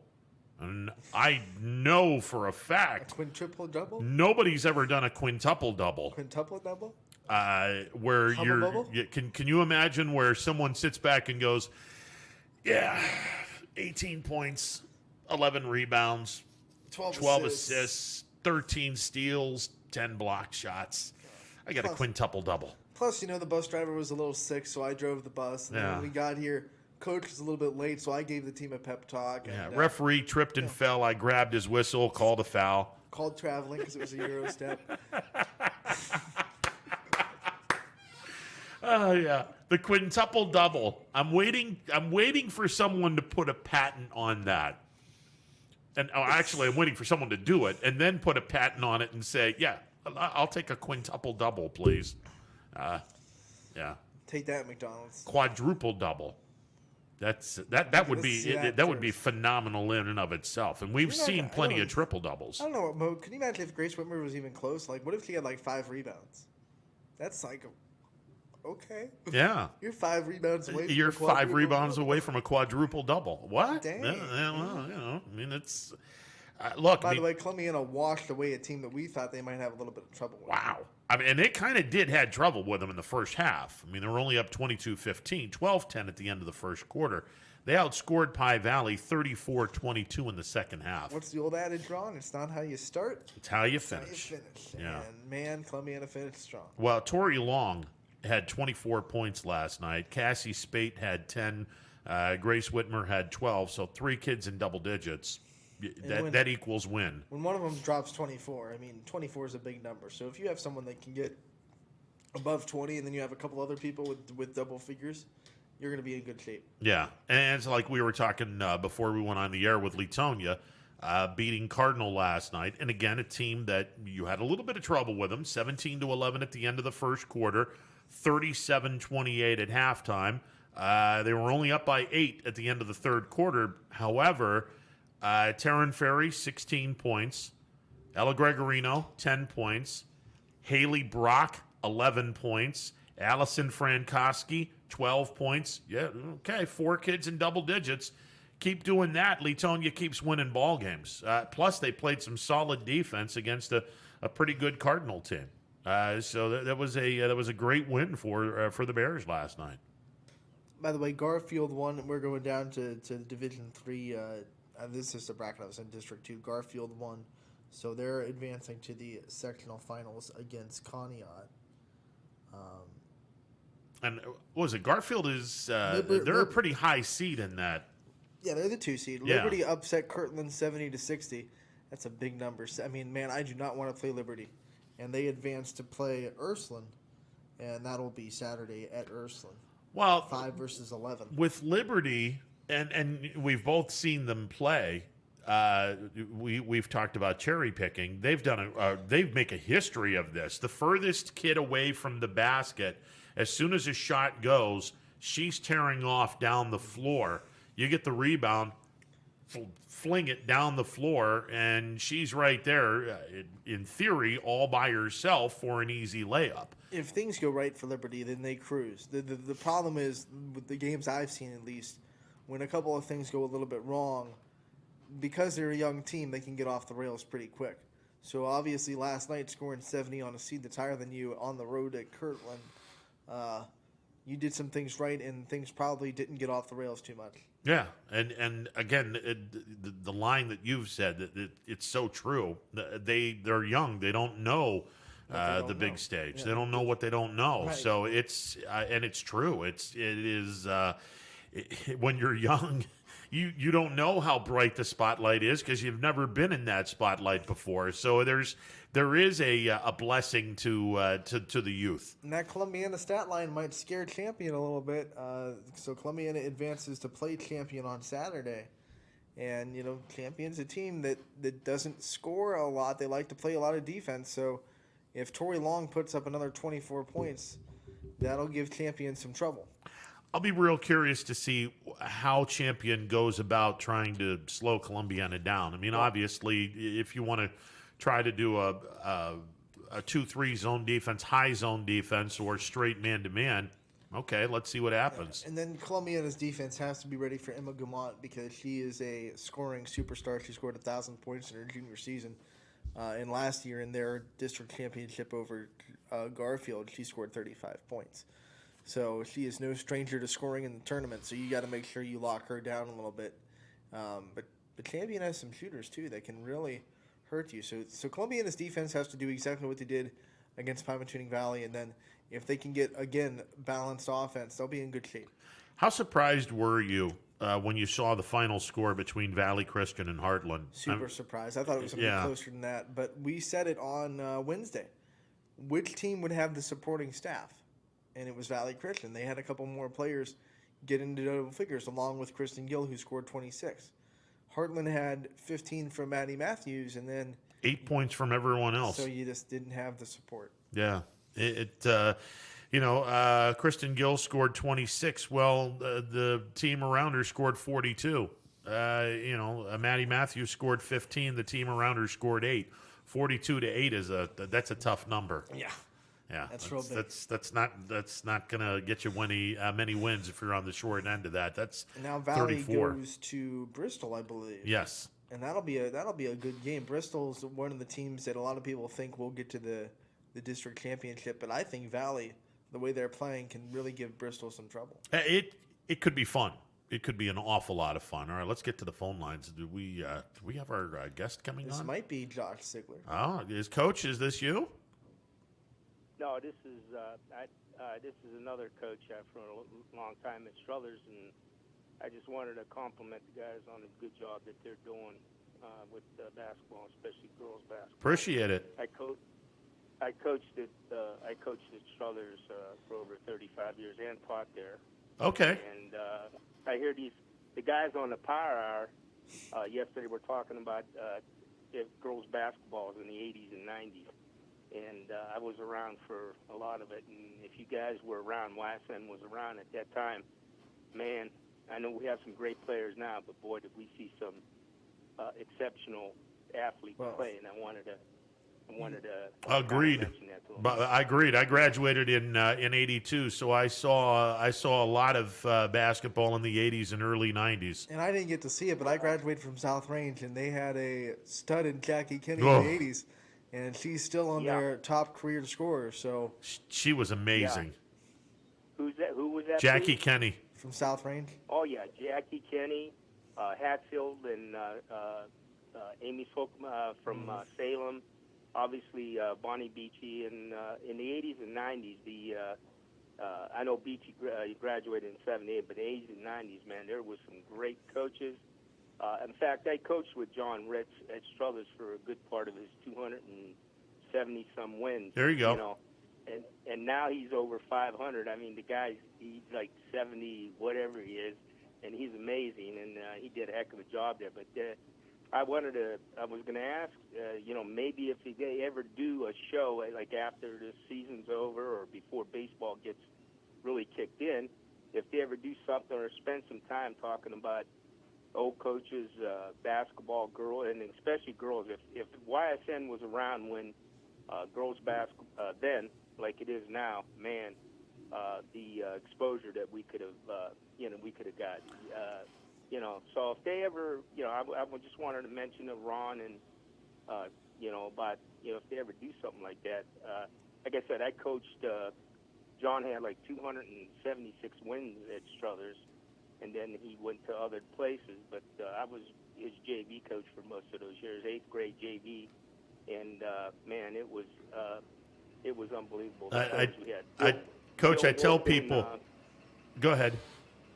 Go ahead. No, I just say I think it was Bill Wolf and Canfield, Jenny Coolix when they went to state, and the guy from Howland.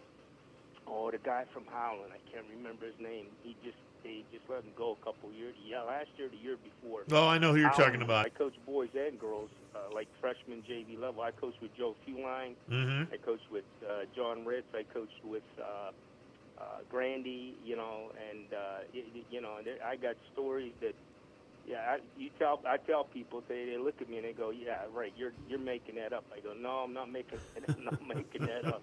It was a little different then, and I coached basketball and some football. In fact, I coached with Gary Zetz and Pete Perrone in the 80s and 90s. Oh, wow. Those were some unbelievable teams, unbelievable coaches. Yeah. The knowledge and stuff. Go ahead. I was gonna say it's for those that were not around and their memory goes back to the mid-late 90s and into the 21st century.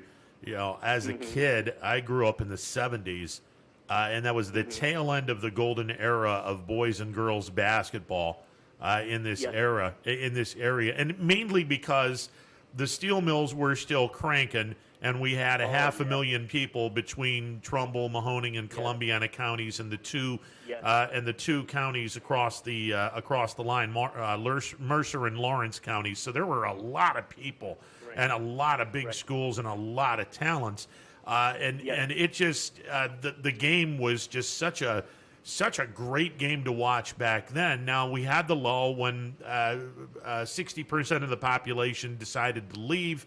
Rightfully so, because there wasn't anything here for those people. So 60% of our population left. And when I came back home from doing minor league baseball on the radio, this was like 9 years ago, Coach. And I came back home from a two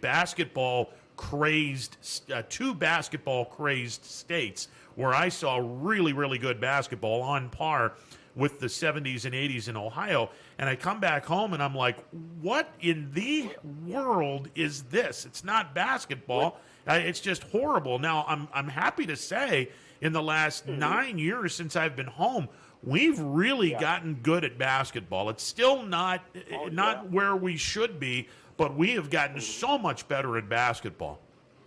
Yes. Where did you say you graduated from? I graduated from Latonia. Oh, Latonia. Okay. Yeah, because John's doing a heck of a job down there. Yeah, he sure is. And when he had his 500 celebration, when he had his 500th win, and they presented him with the stuff and picture and all that, we went down there, and a lot of the old players, that played for him at Struthers and a bunch of men. It was like, in fact, Izzy Lamparty, who plays for South Range now, was obviously one of the best players in the area. Her mom's maiden name was Fran Secudo. Secudo was her last name. She played for Ritz in the early 80s, because I did some research and did a little history on the girls' basketball team and wrote it down because, it started in 72 with Title IX and all that. I don't have to go through that with you, but you know what I'm talking about. Yeah. And I wrote a history, and it was funny because earlier in the year I saw Fran at one of the games, and we sat down, and she says, boys, she says, I said, you got two daughters that are just unbelievable athletes. I said, they get their athletic. I was teasing her from you, and she says, she goes, I don't know if I was that good. I go, you were pretty good, So, I mean, it's nice to see that now the guys that I was involved with coaching, I see their kids playing, And it's like, wow, you know, I'm getting old. You know, I'm Yeah, getting up there. you and me both, But, Coach. if they ever get something, you know, guys on I said the Power Hour yesterday, we're talking about basketball in the 80s and 90s. Man, there was some great teams. Jamie Dunn at Poland. Yeah. Bill Wolf, Ritz, Fewline. Cullen was at Canfield at the time, coaching boys. Yes, John he Cullen was. Yes. Yeah. doing this. I mean, and so I had the opportunity to be around some very, very intelligent coaches, not only X and O's about the game, but just cared about the kids, you know.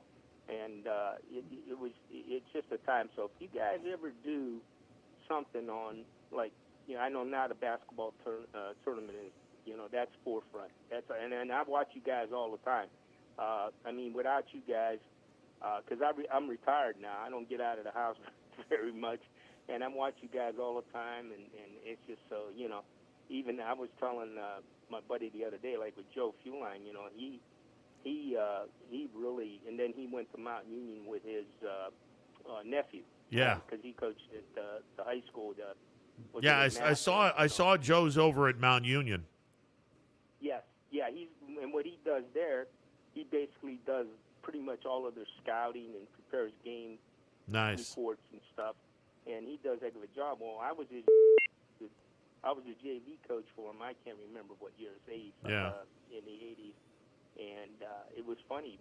We were playing, I think, pitch, and we did, you know, nobody. They say nobody cares about the JV game. Well, that may be true for some programs, but Joe always worried about, you know, what his lower programs are doing. While we're playing and we're getting our heads kicked in. We're losing like by 15 at halftime, you know. And I figured, like, what am I going to say to these kids at halftime, you know, the JV kids? I'm going down the hall, the old Struthers Fieldhouse. We used to go down the steps, the dressing room downstairs. Mm-hmm. And all of a sudden I hear this guy, he's like yelling, "Why you guys ain't rebounding? You haven't." I'm like, who the heck is doing that? You know, I walk in there, and it's Joe Fewline, and he's yelling at the JV kids. And then he goes on for about 2-3. He looks at me. He goes, "Okay, coach, they're all yours." There you go. I go, and I said, "Well, looks like I ain't got much to say. Let's go back out and play." We go back out. We went into overtime and we lost. But it was like, you know, it's just a funny. I got so many stories. But anyway. Hey, Coach, thanks a lot. Thanks a lot for calling in. I appreciate it. Okay, and you know, if they ever do something, I don't know if I can give you my number. You can call me, and or I could call in. Would that be? Yeah, okay? you call in. Absolutely. All right, appreciate the call. All right. All right, appreciate it. All right, 330-886-0813, the MP Vivo Heating and Air Conditioning hotline open for business. We are anticipating a call from who's coming up? Sigler. Yeah, from United. Yeah, and United is going to be playing Brookfield in the sectional title game up in Brookfield. So we'll see what transpires there, as United picked up Brookfield picked up the win over Mogador. United had the bye, so Brookfield beat Mogador by 20 last night, and they will set up a meeting with United. And right on cue, the voice or the head coach of the United Eagles, Josh Sigler, calling in on the MP Vivo Heating and Air Conditioning hotline. Coach, how are you today, sir? I'm good. How are you guys? I'm doing well. Now you got your opponents, so you have today and tomorrow to try to figure out all of Brookfield and their type of game. What do you know about the Warriors to this point, Coach? Well, I know that they're a very, very good team. They are very guard-oriented. They have some great shooters on that team. Sophia Hooks is probably one of the best guards in the area by far. They have some other guards, Reardon, who can shoot the ball a lot. And so they get up and down the floor. They like to attack you man-to-man, I've noticed a lot. Lately, they bring their pressure in the half court. They like to extend in the full court. They do a lot of really good things. They're just a well-rounded basketball team. Coach, you played them earlier in the season. Now, granted, it was way back early in the season. It was their first game. I believe it was your fourth. What kind of things can you learn even from back then about things that worked for you guys, things that didn't, that you can take into this next matchup in the tournament? Well, I think It was such a long time ago, earlier in the season, like you said, and both teams have been through so much throughout the year. I mean, as soon as we played that game, Brookfield went on quarantine immediately following that. And so they took a month off virtually. We were fortunate enough to keep going. So I think both teams are very different than they were back then. I know, speaking for my team has come a long way. I mean, we have a very young basketball team. We've gotten better and better each game. We don't exactly have a prolific scorer on our team. We have a more of a well-rounded scoring team. We have somebody different every night that contributes double figures. So preparing for us, I think, is a little bit different. But that team, when it comes to Brookfield, I think they've just gotten more mature as their year has gone on. They've become even far better shooters than they were earlier in the season. And I think their defense, watching games they've played, has really increased since the last time we played them. They really get after you. They really want to get the ball out, and they really want to go. So for us, we're going to have to really take care of the basketball, and we're going to have to really, really clamp down and cut down on their breakouts to keep them within the half-court set. Coach, Anthony and I have talked about this. It seems to me that the balanced teams are going to be the teams that are going to go places in the tournament. I mean, it's so easy come tournament time if you have one dominant scorer and two or three role players that don't always go into double figures but have the ability to. It's easier to defend that team. You make the choice of, okay, do we let the ball dominant player get hers and shut down the rest of the team, or do we shut down the ball dominant player and take a chance on the role players not getting the ball into the basket? And it's so much more difficult to defend a team that has all kinds of balance, because you can't put the clamps on one person because you have other people that are right there that are going to take up the slack. I completely agree with you, and I think that has a lot to do with the success that we've had this year. We've been able to put 5 players out there that can run the floor, can play defense, can do a little bit of everything, but then we also have players on the bench that we can lean on right away as well. So we're pretty fortunate when it comes to that. We also have some length on our team that allows us to create matchup problems for other teams and make them have to pay attention, not particular to one girl, but how about this girl or that girl? I think Brookfield's a lot like that as well. I mean, Sophia Hook is a very good basketball player, but they also have Audrey Reardon and Katie Logan. Those two can really shoot the ball as well. And of late, Katie Gibson has really stepped up for them too. So the more spread out of shooting that you get per team, you couldn't be any more correct on how much harder it is to defend and how much harder it is to prepare for them, because night in and night out, it can be somebody different at any moment. You have a really young team, and last night we saw a really young team in Liberty go to Kirtland and upset the Hornets. It can be a very big advantage having a young team in a tournament, because the phrase I use is they don't know what they don't know. So the stage doesn't get too big for them because they don't understand what the stage really is. Do you kind of have that kind of mindset as a young team can really have an advantage in this tournament, and you can have a bunch of players that kind of don't understand but don't get too caught up in the lights because they just want to go out and play?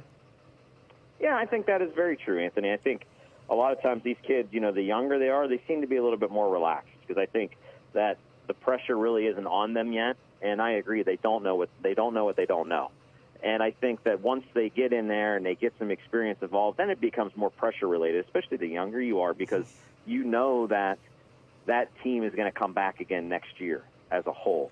And so you want them to gain that experience. You want them to understand what it's like. But you also want them to relax and just play basketball. I was listening to Coach Blash earlier, and like he had said last year, maybe his team had a little bit of nerves last year because they were juniors and senior-oriented, and this year he expects them to be a little bit more relaxed as seniors.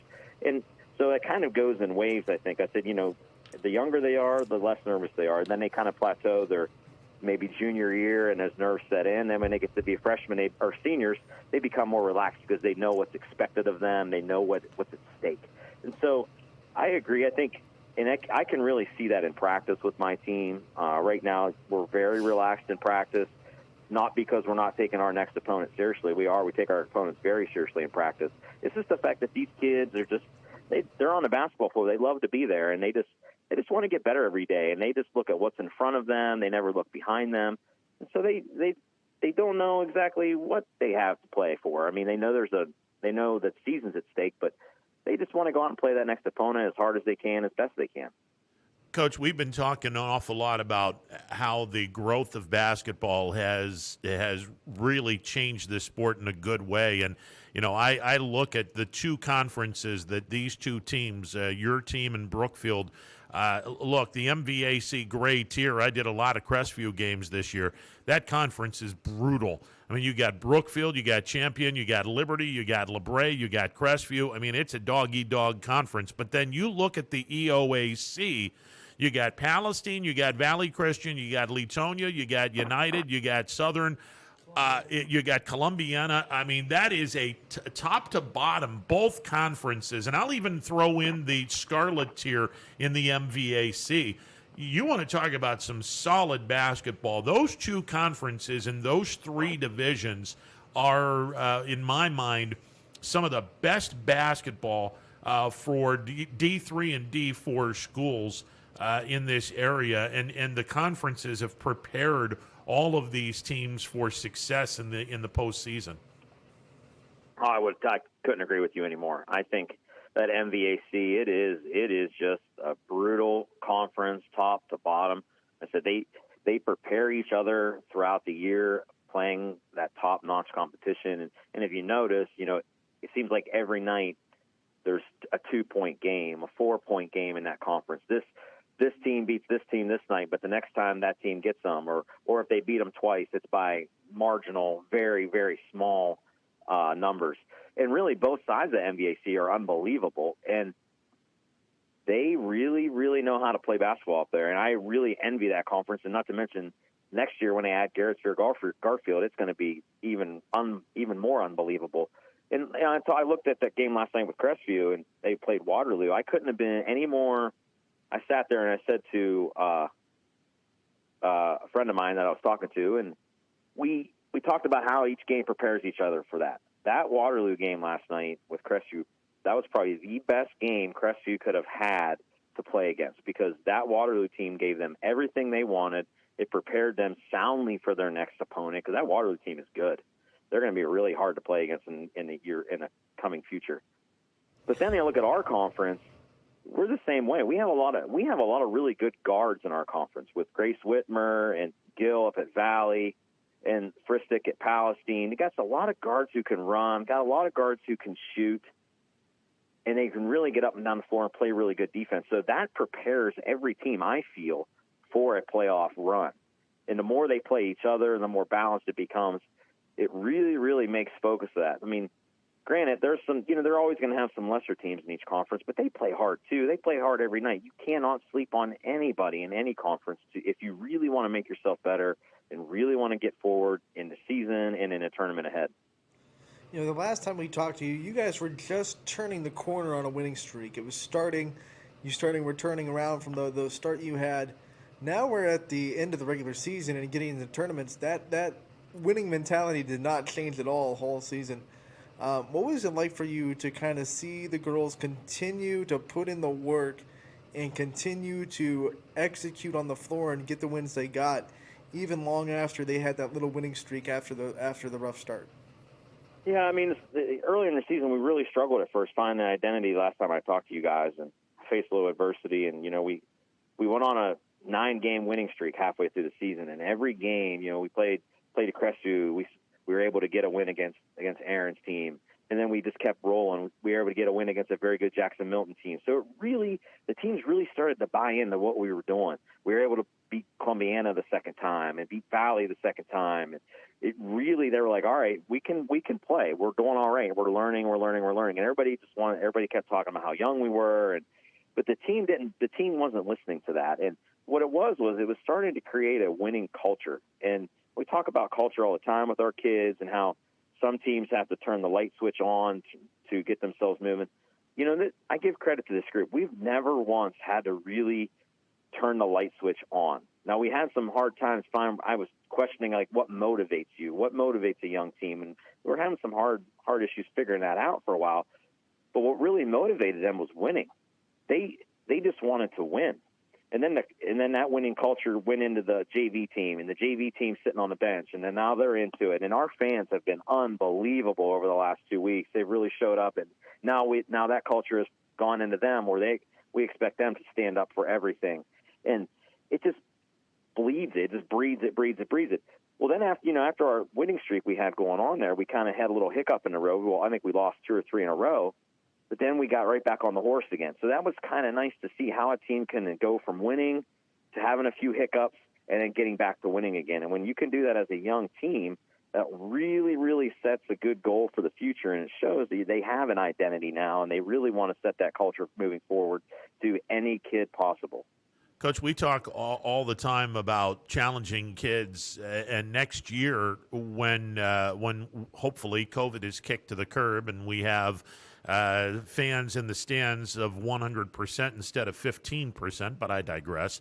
When all of this happens, you get an opportunity. Anthony and I have been talking about you always want to challenge your kids, and whether that means taking a trip to the Akron area, taking a trip to the Canton area, taking a trip to the Cleveland area.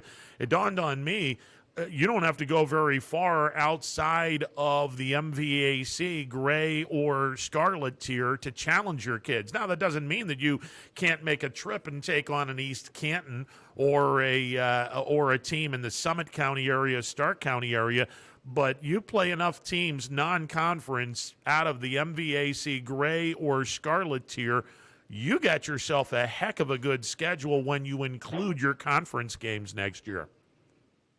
Yeah, we're really trying to focus on that next year. We only have 2 seniors on our team, and so we virtually have everybody coming back. And we really wanted to focus on looking ahead to next year on how we can improve our scheduling for next year.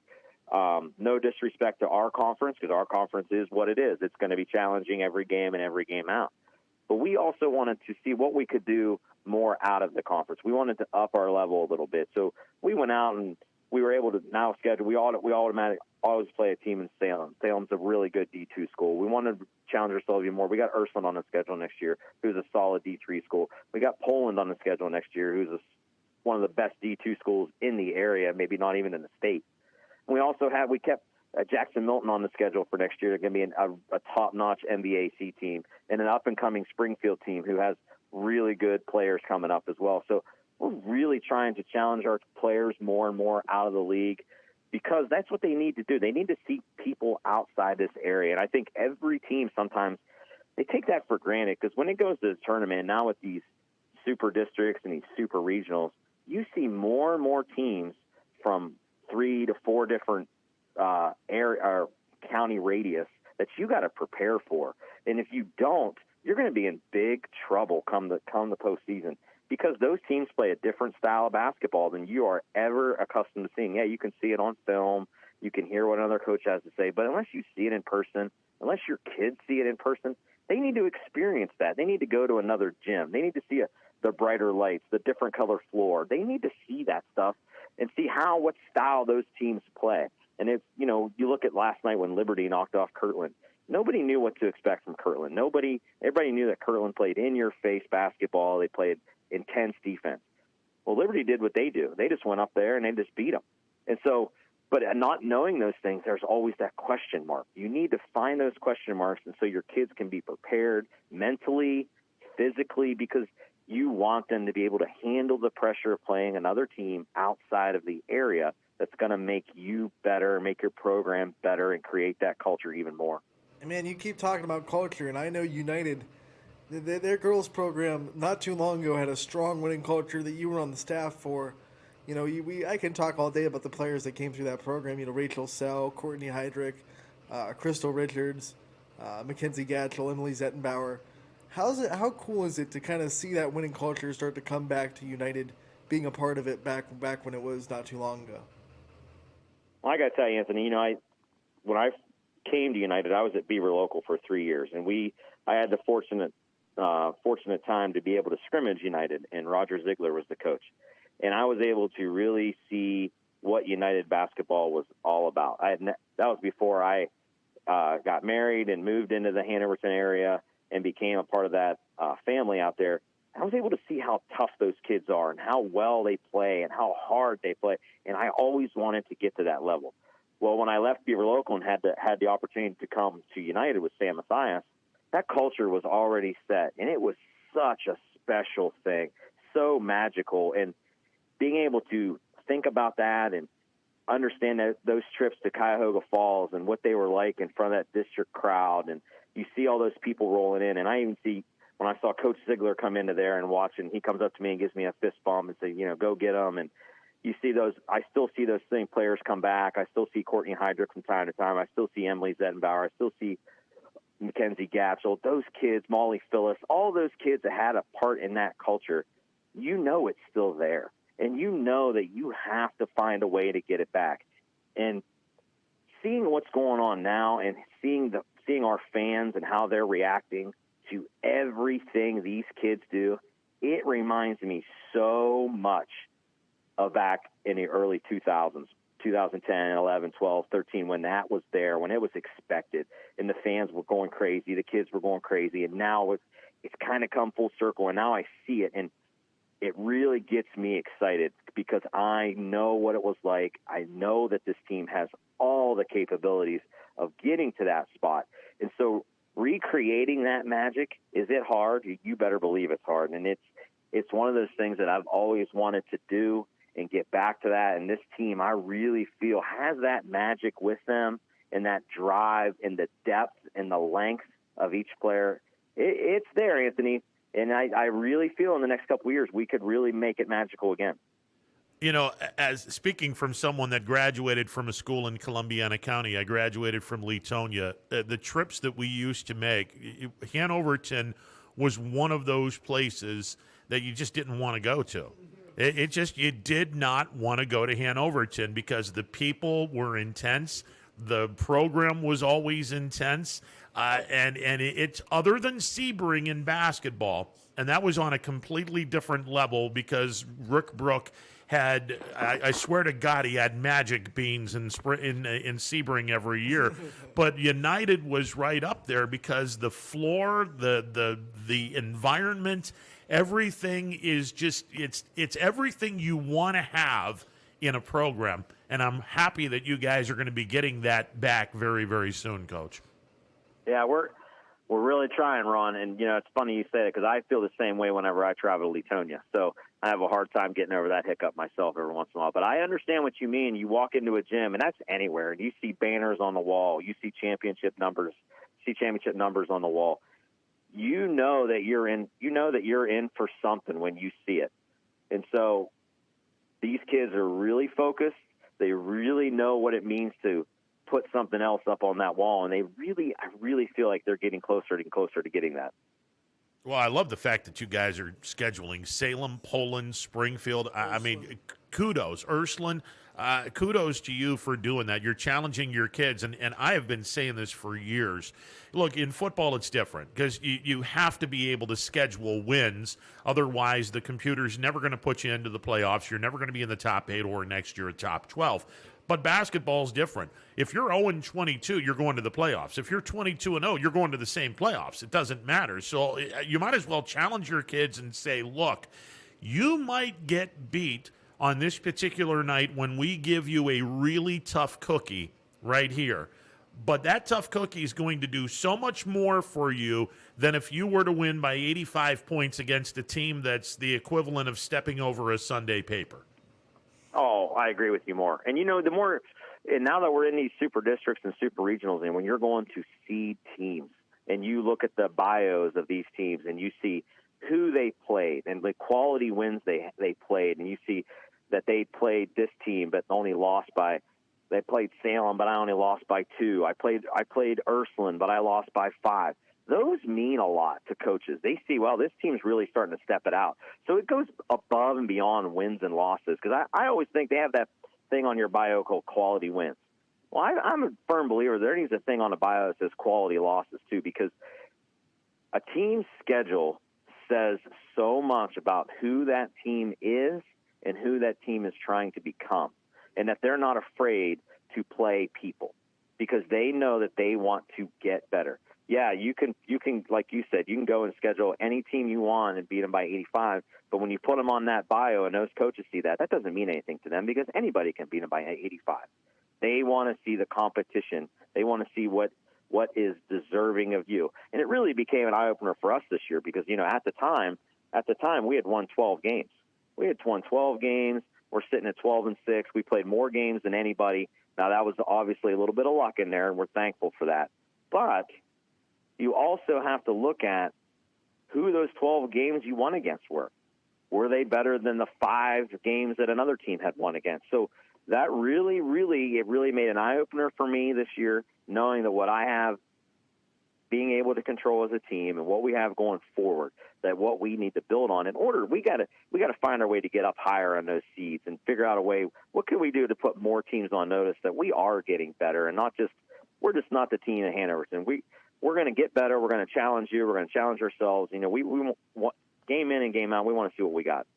You've talked about your fans a little bit. Man, let me just say at YSN, we've been so impressed with the turnout to our broadcast for United, the atmosphere for the low-capacity crowd that we see at United. And I'm going to get nostalgic again because I remember going to United girls basketball games, and that crowd wouldn't sit down until they scored their first bucket. I mean, it was one of the best atmospheres I've been to. What's it feel like for this young team to have such a community support and kind of know that there are thousands of people, really, that are vicariously living through their success on the floor? Does it give them that extra boost in tough games?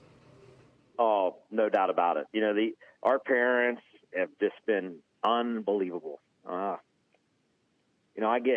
I get a little emotional sometimes thinking about it because I go back what Ron's talking about and what you talked about and how magical it was at United at one time, how we want to get back to it. And you think about it, these parents, they want success for their kids.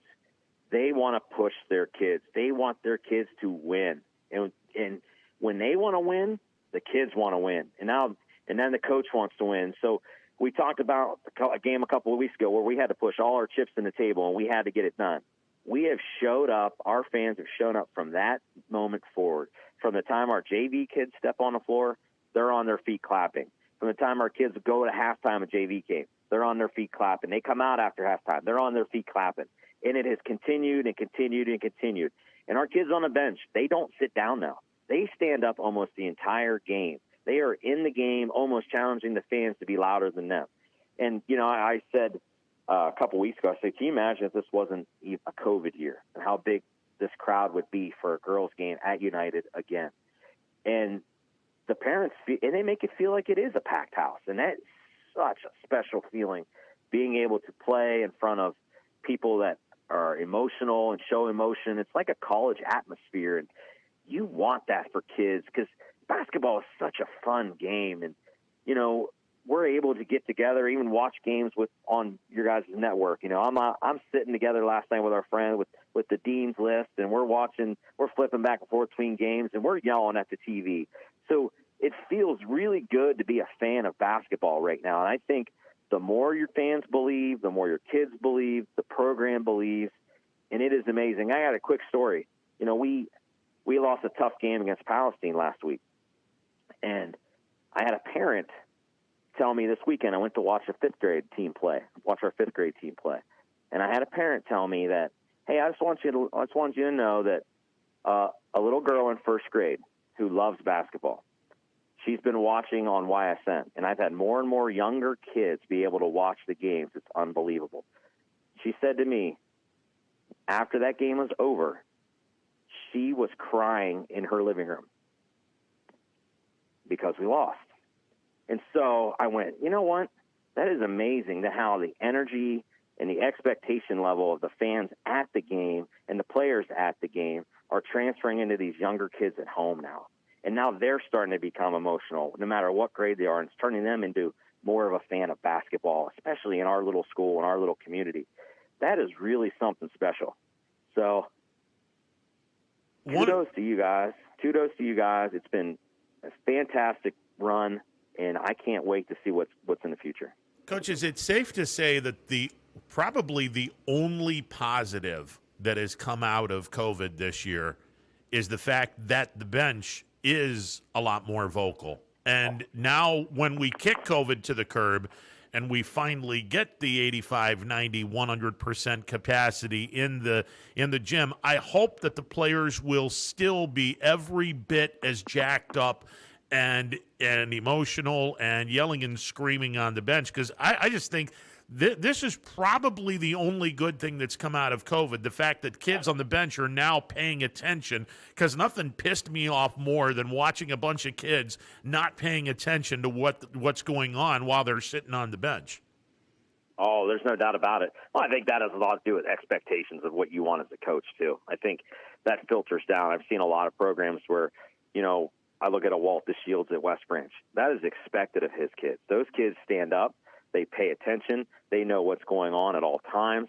And so for me, I take a little something like that from a great coach and Coach DeShields, and I want to inflict it in my own program, because I know that is something that should be expected of each player. And you're right. When they're paying attention, they become more emotionally involved in the game, not so much from a paying attention aspect, but a desire aspect. Now when their number's called, they are fully ready. They got the blood flowing. They're ready to get in there and do exactly what their teammate was doing as well.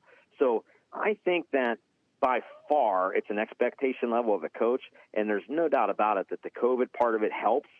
But I do think that whenever everything goes away and the dust settles, I know, for one, that team at United, they'll always be standing up, because those players know what it means to be invested in now. Those players know now any of those kids that come back into the program, whether they're coming from 8th grade, 7th grade, or a new kid in high school, they're going to say, hey, during games, we stand up. During games, anytime someone comes off the floor, we make sure we get a high five from everybody until we sit back down. And so that is a culture part of it. That is an expectation part of it. And now that it is filtered through everything, there's no doubt about it. It will continue. Coach, before we let you go, I want to bring you in on a conversation that me and Ron have been having earlier in the show, and I know you've seen a lot of great moves as a basketball coach. We have the argument, Ron's on the other end of me, Euro step / jump stop in basketball, is it a travel or is it not? Oh, gosh. Thanks, guys, for putting me on the spot on this one. Be careful with how you answer this, Coach. All right? I know. Well, here's my answer. You're right. I think it developed totally in the boys' game, and the girls have become so good at it now by mimicking that step. Some officials automatically think it is a travel because they're not used to seeing it on the girls' side. Now, I'm a big fan of the good old-fashioned jump stop. I really am. But I do see a time and a place for that Euro step to get around that girl that's set. So, to me, that's a tough one. I also it's a perception thing. So, I mean, if you're good enough to do it, go for it. If you're not, just stick with the jump stop. Yeah, that's a politician's way of keeping it out. I think it's traveling. I'll tell you, I don't know if you remember, but Sierra Parks played in 2011. I think she graduated at Free United. She had a killer jump stop in the high post. It was almost impossible to stop when she was shooting well. So you're right. Sometimes a good jump stop is all you need. The good jump stop and the head fake. That's anymore. The head fake is one of the most lost arts of the game anymore. And seriously, and it's not just a head fake. I mean, you gotta go all in on this. Especially if you're in the low block trying to get someone up. I keep telling kids, go down and bend your knees down and spring up real quick, like you're about to go up for the shot, and see if they bite on that. And some, well, I would say a high majority of them do. But I'm with you, Coach. The head fake and the demonstrative way of doing a head fake, that art has been gone, and I hope that reappears at some point. I see it a lot. It's not gone. Yes, I agree. Hey, Coach, best of luck to you. I know you guys will play a solid game against Brookfield, and look forward to seeing the outcome of that game on Saturday. And best of luck. I am excited for you. I'm excited for the people down in Hanoverton. That's it's a great place in Columbiana County, and it's not a good place when you go to United as a member of the opposing team, but it's a great place to call home for sure. I appreciate that, Ron. It is. It's a special community. That community is all in and everything they do. They work hard. They have high expectations for everything they do, and I couldn't be prouder to be a part of that community and coaching staff. We really work hard to make everybody proud. Go Eagles! There you go. Best of luck on Saturday, Coach. Hey, thank you, guys. Thank you again. All right, see ya. Coach Ziegler from United. Yeah, that place terrified me whenever we went to United. I've been watching girls sports for a while since I was in high school, and the best two atmospheres I've ever seen in girls sports are United girls basketball when they were in their heyday with Roger Ziegler and then Sam Messias after, and then Springfield volleyball back in the same kind of time frame. It was incredible an atmosphere for United girls basketball. Like I said, their fans would stand at the tip. They would not sit down until United scored a bucket. Yeah. And it was sometimes they sit down really fast because United was pretty good. But it was still really cool to see. And I never seen that from a high school crowd for a girls basketball game. I mean, they were committed. They had a couch up in the top right corner of that United where the student section was. And they really embraced the student section. They embraced the atmosphere, and it was a heck of a place to be when that United team went on their streak of 5 consecutive league championships inside the ITCL. The only environment for me that was better than going to Hanoverton, and I say better as a fan, not better as a team going in, the old Sebring Gymnasium. When Rick Brook was coaching at Sebring, and I believe it's their middle school gym now. Dear God, was that place just a dungeon? It was a horrible, disgusting place to go into. Easy. No, the people were on top of you, and they made no bones about knowing that their team was good. They were obnoxious in a great way, and it was just a horrible place. If you're going to there to cheer for your team, it was a horrible place. It was a poorly lit dungeon, and I know why Sebring won so many games there. It was their place, and they owned it, and it was home court advantage out the wazoo for Sebring whenever they were good. It was just that kind of a place, and. As a fan of Leetonia and now Crestview, I'm jealous of those places because I've always wanted to see a raucous gymnasium. And the old Leetonia gym, before they tore the old school down, it was brick all the way around. And when you had people there and they were making noise, that place was insanely loud because you had brick all over. I remember all these old gyms had incredible atmospheres because the way they were built. I mean, back in the old South Range gym, you were right on the sidelines. Yeah. When you were sitting on the bench. Oh yeah. And it was brick, and then the seats weren't cement, but they were all sitting on cement. So that made the acoustics in there really loud. When it's brick and cement, that's going to be a loud place to be. The old Leetonia High School gym had a balcony and had a stage.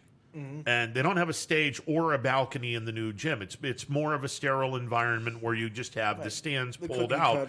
It's a cookie cutter gymnasium. The old school had so much character, but the thing was, you had brick all the way around.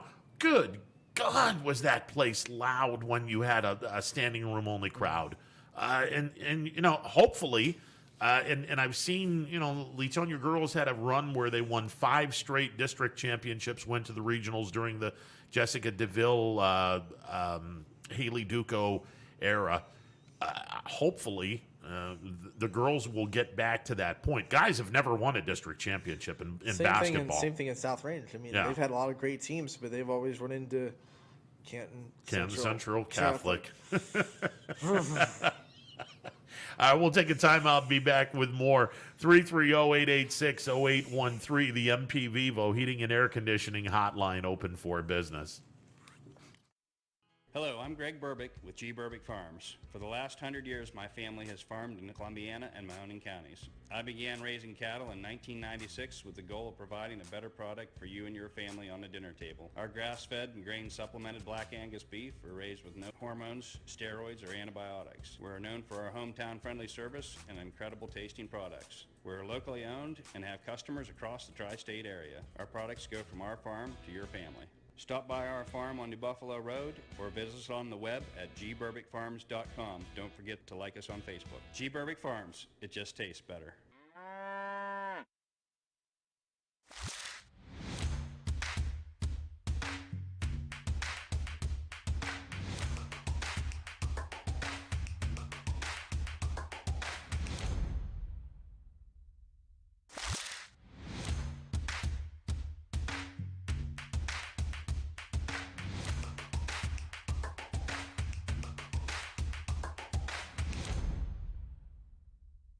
Hi, this is Tommy Clem, owner of WRS Insurance Solutions.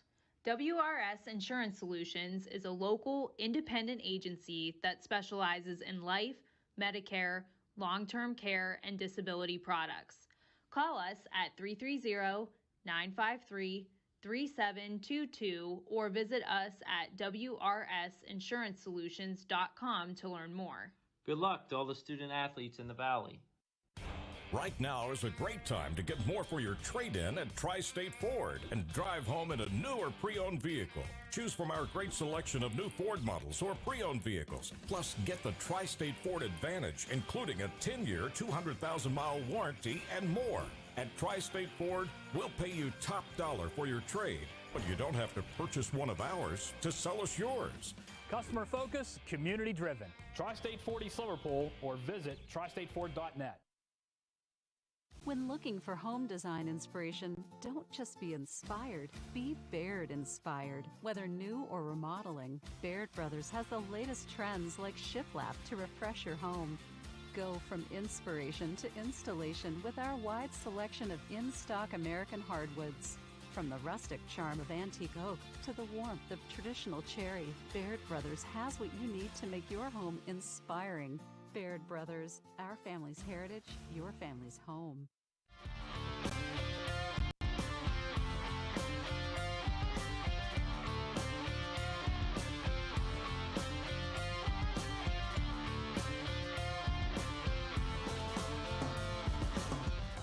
Welcome back to a Thursday edition of Running Point presented by Greenwood Chevrolet on Mahoning Avenue in Austintown. We got a couple of guests coming up momentarily. I know Dre Smith will be checking in, talking YSU women's basketball at 2:30. We have the head basketball coach at Western Reserve, the girls basketball coach at Western Reserve. They of the 63-12 victory over Wellsville last night.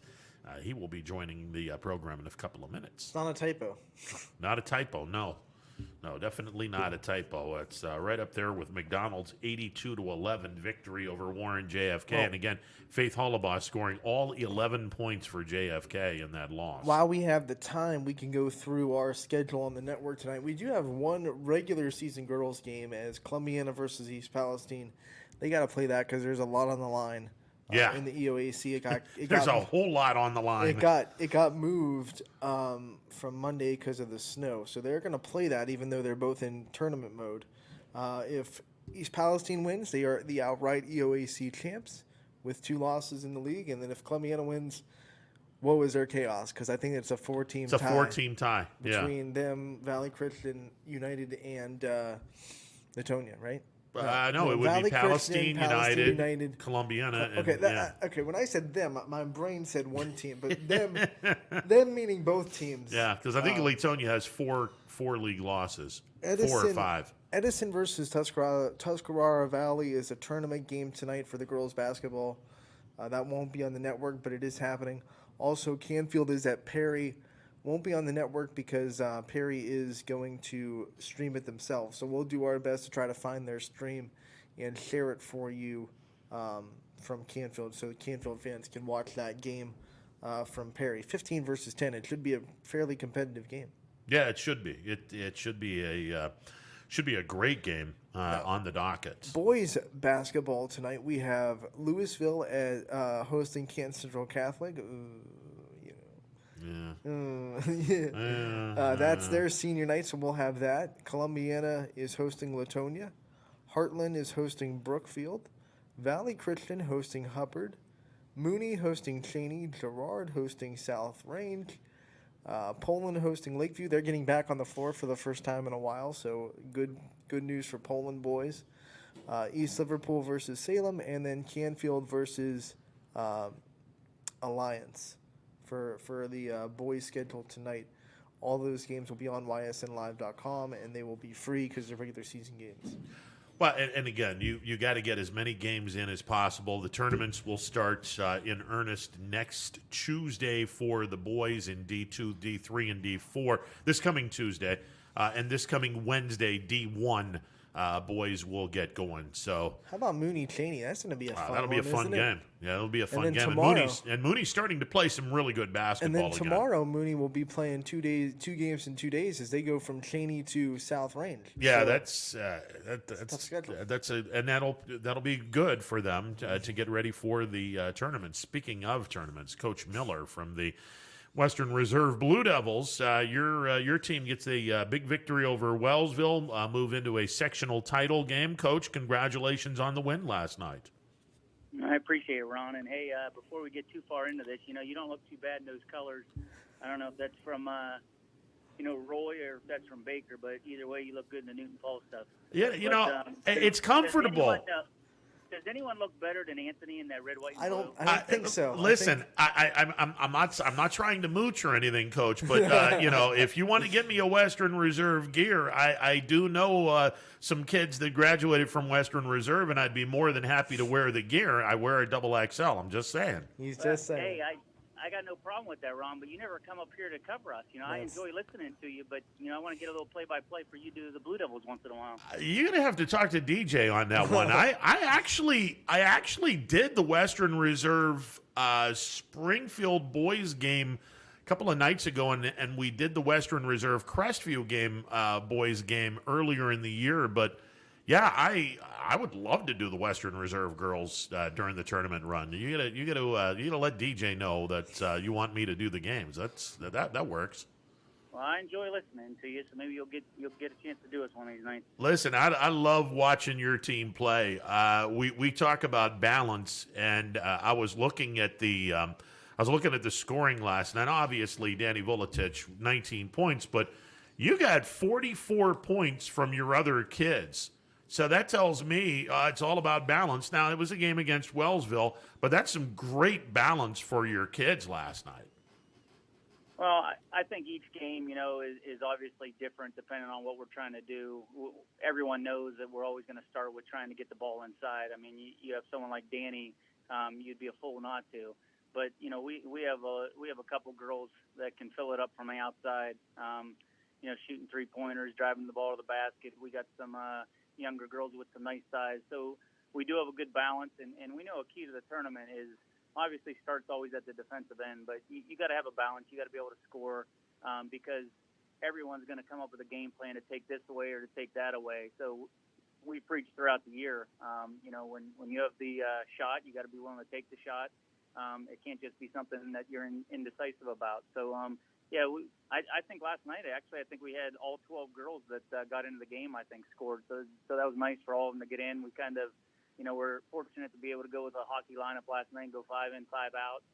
But every girl we put on the floor, we expect them to be able to defend as well, and that's where it starts. But certainly it's nice when you get that many girls scoring, like you said. Coach, everyone knows that when tournament play hits, the play gets a little bit more physical. The referees let a little bit more stuff go. How important was it? I mean, down the stretch, you played a couple of teams that really will push you around. You were able to come away with the wins in those games against Louisville. I mean, Waterloo's a team, we saw them against Crestview last night. They're big. They're not afraid to play physical basketball. How important is that to get that kind of physical play right before tournaments to get your girls kind of used to what they're going to see in the bracket? It's extremely important. We've been fortunate to get to the regional several times now here in the 8 years that I've been here. But this group that's with me right now as sophomores, they got beat up a little bit in the regional when we went and played Dalton, and they held us to 32 points. So we know that physicalness at the regional level sometimes is something that you might not be prepared for if you don't get battle tested during the regular season. So, like you said, to try to prepare for that this year, we did. It was nice to get the Division I Louisville on there because they're going to bring some size and physicalness. And then we did play Dalton and Chippewa and Crestview and Margarita and West Branch and Salem and Poland. So that non-league schedule, certainly the mindset was not to go out per se and get wins, but obviously you're never just marking an X down on your schedule. You're trying to go out and compete and win every game you can, but it wasn't about wins and losses or trying to go 22-0. It was trying to get about getting better night in and night out. The approach and the mindset that the girls and I had from the get-go was to take back what was ours. We wanted to get back to the regional and give it another shot. So this group of seniors is on the right path. I think our schedule, like you said, certainly has helped be battle tested. You go against teams that are athletic and physical and well coached of all them teams that I just mentioned, and there's no better way to do it. And then, like you said, just teams in our league. They might not always be the most skilled, and they might not put up the best records. But even when you go and play Waterloo, it's going to be physical, and you got to match their intensity, and you got to be physical with them. And we're just fortunate enough right now that we have a lot of skill to go with that physicalness too. Coach, I look at the teams that are left. There's 8 teams left in this bracket. You'll play Ashtabula St. John, the number 21 seed. Southern will be drawing Maplewood. Maplewood is the 7 seed. Southern is the 13, and I'm just going to say it right now. Southern was grossly underrated at 13, and they will give Maplewood all they can handle. East Canton is the 4. They'll play number 10, Leetonia. Wyndham is the 15. They'll play number 6, North Jackson.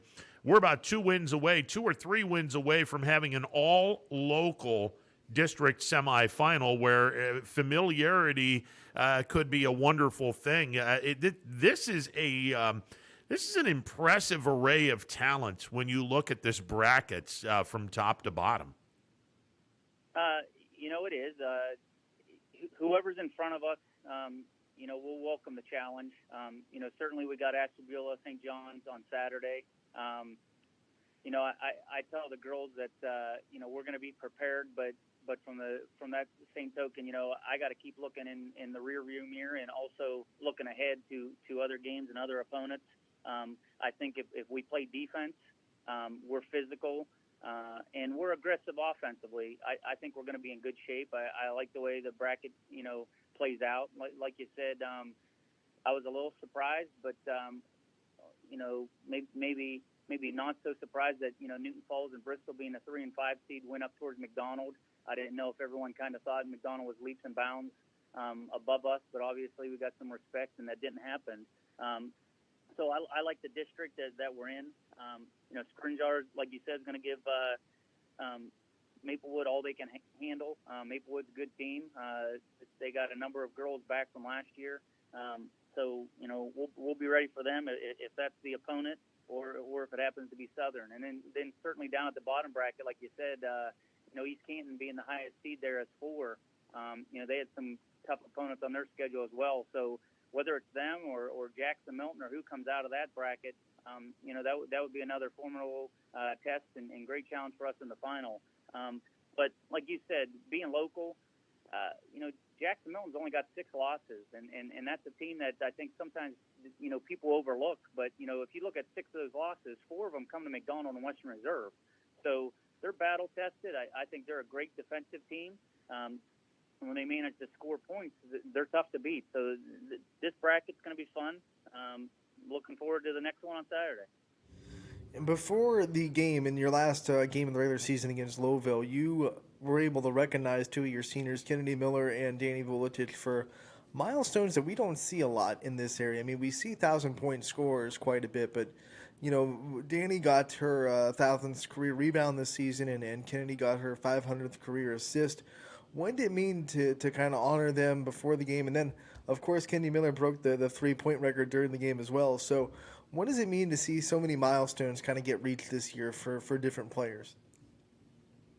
Well, I mean, we've been fortunate here in the last 8 years now that it seems like every year we got some girl that's reaching some kind of milestone or breaking some kind of record. And when Coach Brogan and I took over, we did use records. We did use stats as motivation. And I think that motivation comes in the off season because you got to put time in. With time, you get confidence. And then you start to see the success, and then girls that are younger after them start to see the success, and it's definitely related to the off season and what they put in. So, I mean, Danny and Kennedy, they're Hall of Famers already here. They're awesome. You've got, in my opinion, the best back to the basket post player in the area, and you got the best true point guard in the whole area. I'm blessed to have them. I've been having them for several years now. So we've enjoyed it. We wanted to celebrate and honor them, and yeah, hitting the 500 assists and hitting 1,000 rebounds are two things that certainly they wanted to get. Those come along the way, and all the hard work that they do, throughout the year. So that's great to have them, and they know to reach those goals, it's a compliment to all their teammates and around them. Coach, I was looking at the box score. You went on a 31-0 run in the second quarter. Take us to how that comes about, how you're able to go on a run of that large of a run in a tournament game, and I guess the emotion and the excitement that comes along with going on a run like that. Well, to be honest, I told the girls last night, we thought that our skill level was, better. We're the 2 seed. It is what it is. You can't lie to kids. You can't go out and say, if you don't do this, if you don't do that, they pretty much expected to win the game, I guess you would say. So what you're trying to do is you're trying to win possession by possession. And, you got to ask yourself as a coach, as a player, and as a team, why can't I win every possession? So, I don't want to sound over-the-top arrogant here, but my whole thought is if you're better than someone, how do they ever score on you? So, when they broke the run and they did score, I had more of a question than how did we, not keep scoring and let them stop the run for 31. Oh, I didn't know what it was. But, that's remarkable because, like you said, you can't foul. You got to stay in position. You got to box out and rebound and be mentally tough all the time. You can't lose your focus and just think, well, I'm just going to take this possession off. So we went in with the analogy of, like, I told them, I don't really care what goes on offense, but, play defense. And we know that, that's where we butter our bread. We want to hang our hats on defense. We know that in order to advance through this tournament, we got to play defense. So the 31 points was great, but like you said, holding them to 0 or forever long as we did and going on that 31-0 run, I was definitely proud at halftime the effort we gave defensively, and that was all the girls, because like I said, we had all 12 of them in already by halftime. I think 11 of them had already played at the end of the first quarter. So that's just not your top 5 or your first sub or 2. That's everybody. So that's day in and day out working at practice, being focused, being locked in, knowing what your assignments are, and being fundamental. Coach, you've had some young players really gain some confidence as the year has gone on. Olivia Hughes and Lisa Eichert. I've seen them at the end of the season, and I saw them at the beginning of the season. They've grown dramatically from beginning to end. What kind of growth do you see from the young players when you have such a senior-led team? Well, those two. Let's be honest. That's the future Kennedy and Danny. Those are future studs.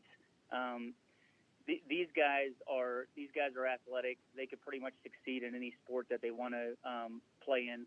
They're dominant volleyball players. As of now, we take them when we can get them. To be honest, those two have not put in a lot of time in the gym as far as basketball goes in the off season. And think about how good they are right now already. So moving forward, I think they got a little bit of taste right now of what this is going to be.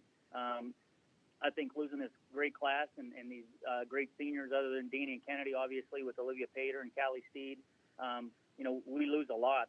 But, the cupboard's not empty. And Olivia and Lisa are going to be two of the leaders in the future, even though they're only going to be sophomores. We're going to be pretty young next year. But with a good off season, I think we're going to be right back in it again next year. And, when you worked at this program, that's kind of what you expect. You don't want to be rebuilding. You just want to keep reloading. So Olivia and Lisa keep gaining with confidence. I've been pleasantly surprised with their defense all season long. They got nice wingspan, they got nice range, they got nice size. They can be physical. They help you on the boards. So any scoring they do has really been bonus for us because, like you said, with Danny and Kennedy and Olivia and Brooke, those four give us a lot of scoring. So Callie, Lisa, and Olivia, they just need to defend, they need to rebound, and they just need to take the shots and the opportunities when they get them offensively. Hey, Coach, best of luck to you. At 3 wins, you're a district champion. You'll go to the regional, and with any luck, maybe get a third crack at McDonald. I look forward to seeing the run Western Reserve goes on here. I appreciate it, Ron. We look forward to it as well. All righty, sir. All the best to you. All right, thank you, guys. You got it. I look at Western Reserve. That's just a scary matchup for anybody left. There's the 7 teams that's in this district, including my alma mater. Look, I mean, my love for Leetonia goes pretty far, but I'm also a realist. Leetonia against Western Reserve would win that game by double digits. One of the things that makes them so, and he's right, I don't think it's anything biased when he says he has the best true point guard in the area, hands down, in Kennedy Miller, and he has the best post player in Danny Volatich. So when you have that combo, they're hard to beat. You have to be a McDonald level team to kind of beat them because you have to be balanced. You have to be able to defend both a really good point guard and a really good post player. And there's just not a lot of teams that are able to do that. And if we do get McDonald versus Western Reserve in the regional semifinals, that's going to be fun. So much on the line.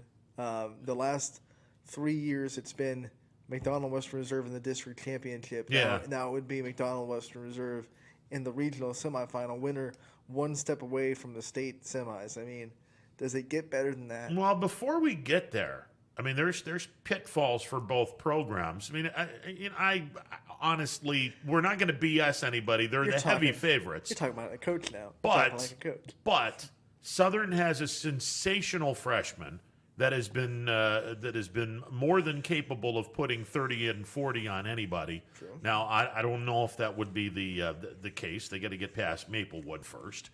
In the bottom bracket, East Canton has played a ridiculously good schedule.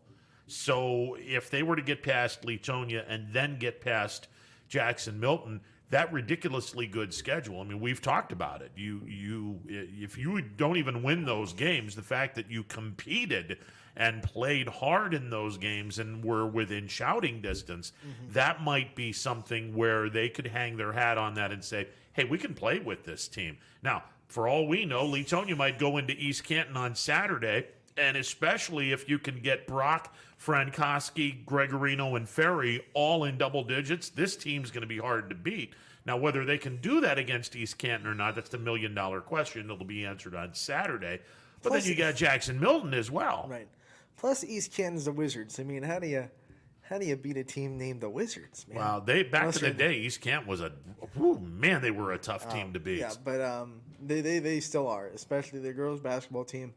Very good program, like you said, very tough schedule they get to play, and I think that's probably the biggest threat in that bracket for the teams. But then you go to Jackson Milton. I mean, Steve Miller can't speak highly enough about what the Blue Jays are doing, the defense they play, and then if their shooters are hot, if Kylie Wilson can hit that step back that she's so good at, then really dangerous. Jackson Milton can be really dangerous. Well, anyone named Steve Miller. I mean, come on. It's just sweet music all during the tournaments.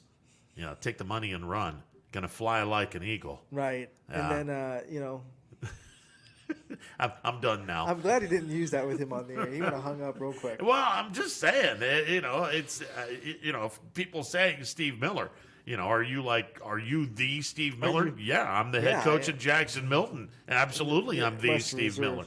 Or Western Reserve. Yeah, there you go. I am the Steve Miller. Steve Miller. What are you talking about? What are you talking about here? I make sweet music with my defense.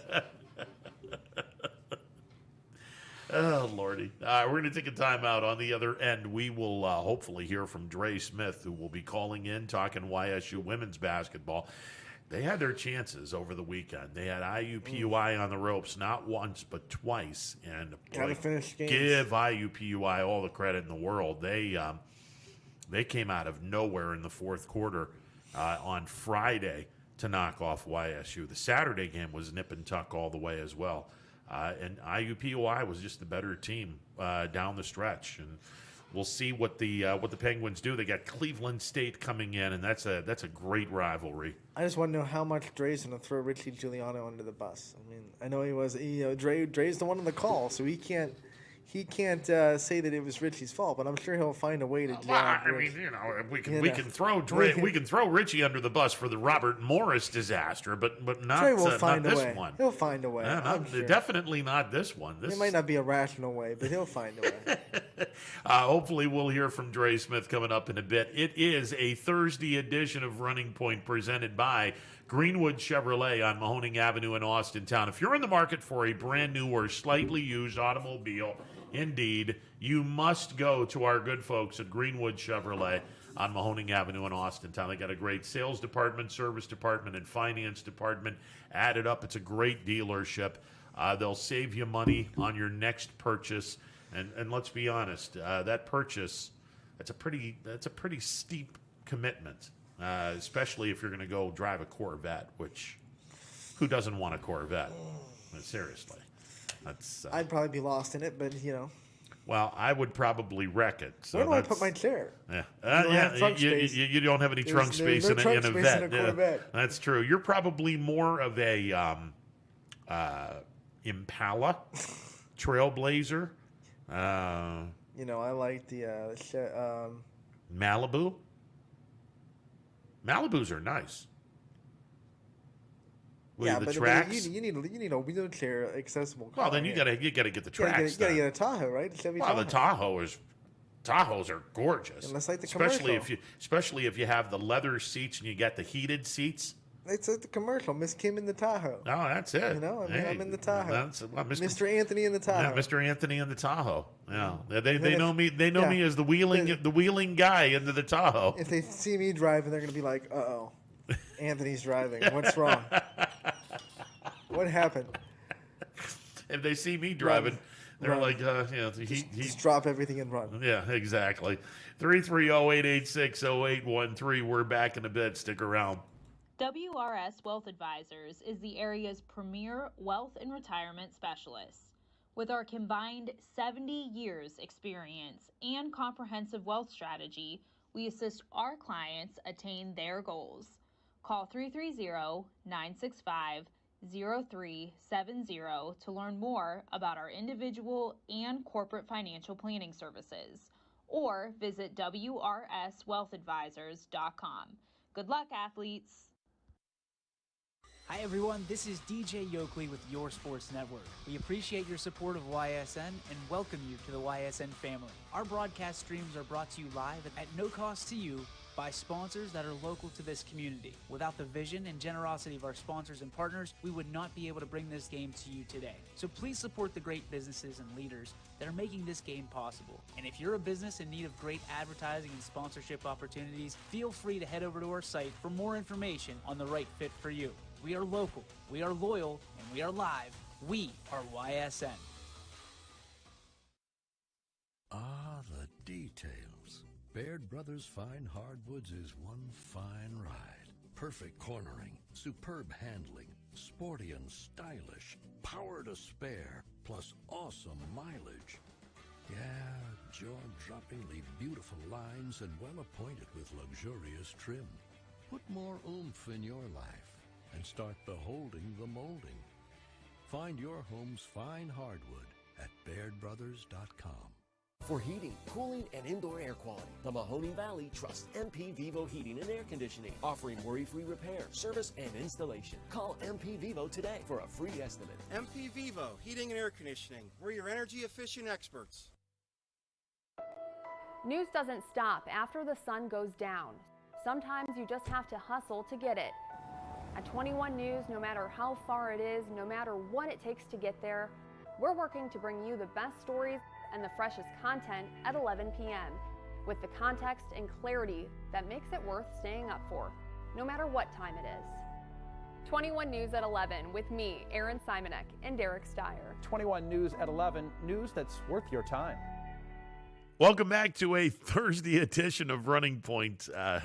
Anthony reminding me of a stupid comment that I made earlier in the week. Not that, I make them all the time, but this one was over the top dumb. Before we get Dre Smith on, some big news coming out of Cleveland. Shane Bieber has just tested positive for COVID. So Biebs will be down for a couple of weeks. And given the fact that spring training has just started, you probably want, if you're injured, you probably want to be injured now rather than a couple of weeks from now when your season opener is kind of in peril. You don't say. Yeah, so Captain Obvious moment there. Speaking of, let's go to our hotline, the MP Vivo Heating and Air Conditioning Hotline, as we bring in YSU girls broadcaster Dre Smith. Dre, how goes it, my brother?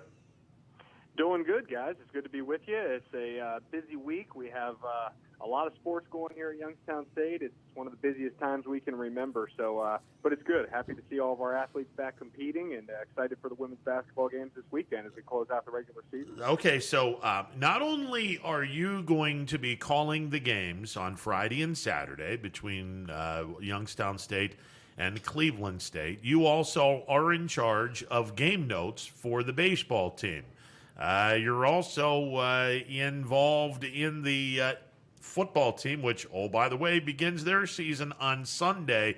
Energy drink of choice for Dre Smith. I'm curious on this one. I stay away from the energy drinks, but we stick with a lot of coffee. So a couple cups in the morning, a couple cups in the afternoon, just to keep me going. So we'll stick with just black coffee for now, but I might have to dive into the energy drinks by the end of the spring. Well, it's going to be a busy time. Listen, I know you guys have a nice relationship with Dunkin', so hopefully they're keeping a running tab on all the coffee that you and Rick Love and Jamie and the rest of them over there are about to embark on. I can only imagine what kind of a tab you guys would have if Dunkin' cut a deal with you guys. Yeah, the extra charge coffee is going to come in handy. There's no doubt about it. That's a nice new product they got. So we'll be using that for sure. We're going to need it. And over the weekend, YSU played really well against IUPUI. Unfortunately, the final moments of each game, Friday and Saturday, IUPUI showed why they're one of the best teams in the conference. And unfortunately, the Penguins, even though they played well for most of the two games, they just weren't able to come away with a victory. Yeah, it was tough.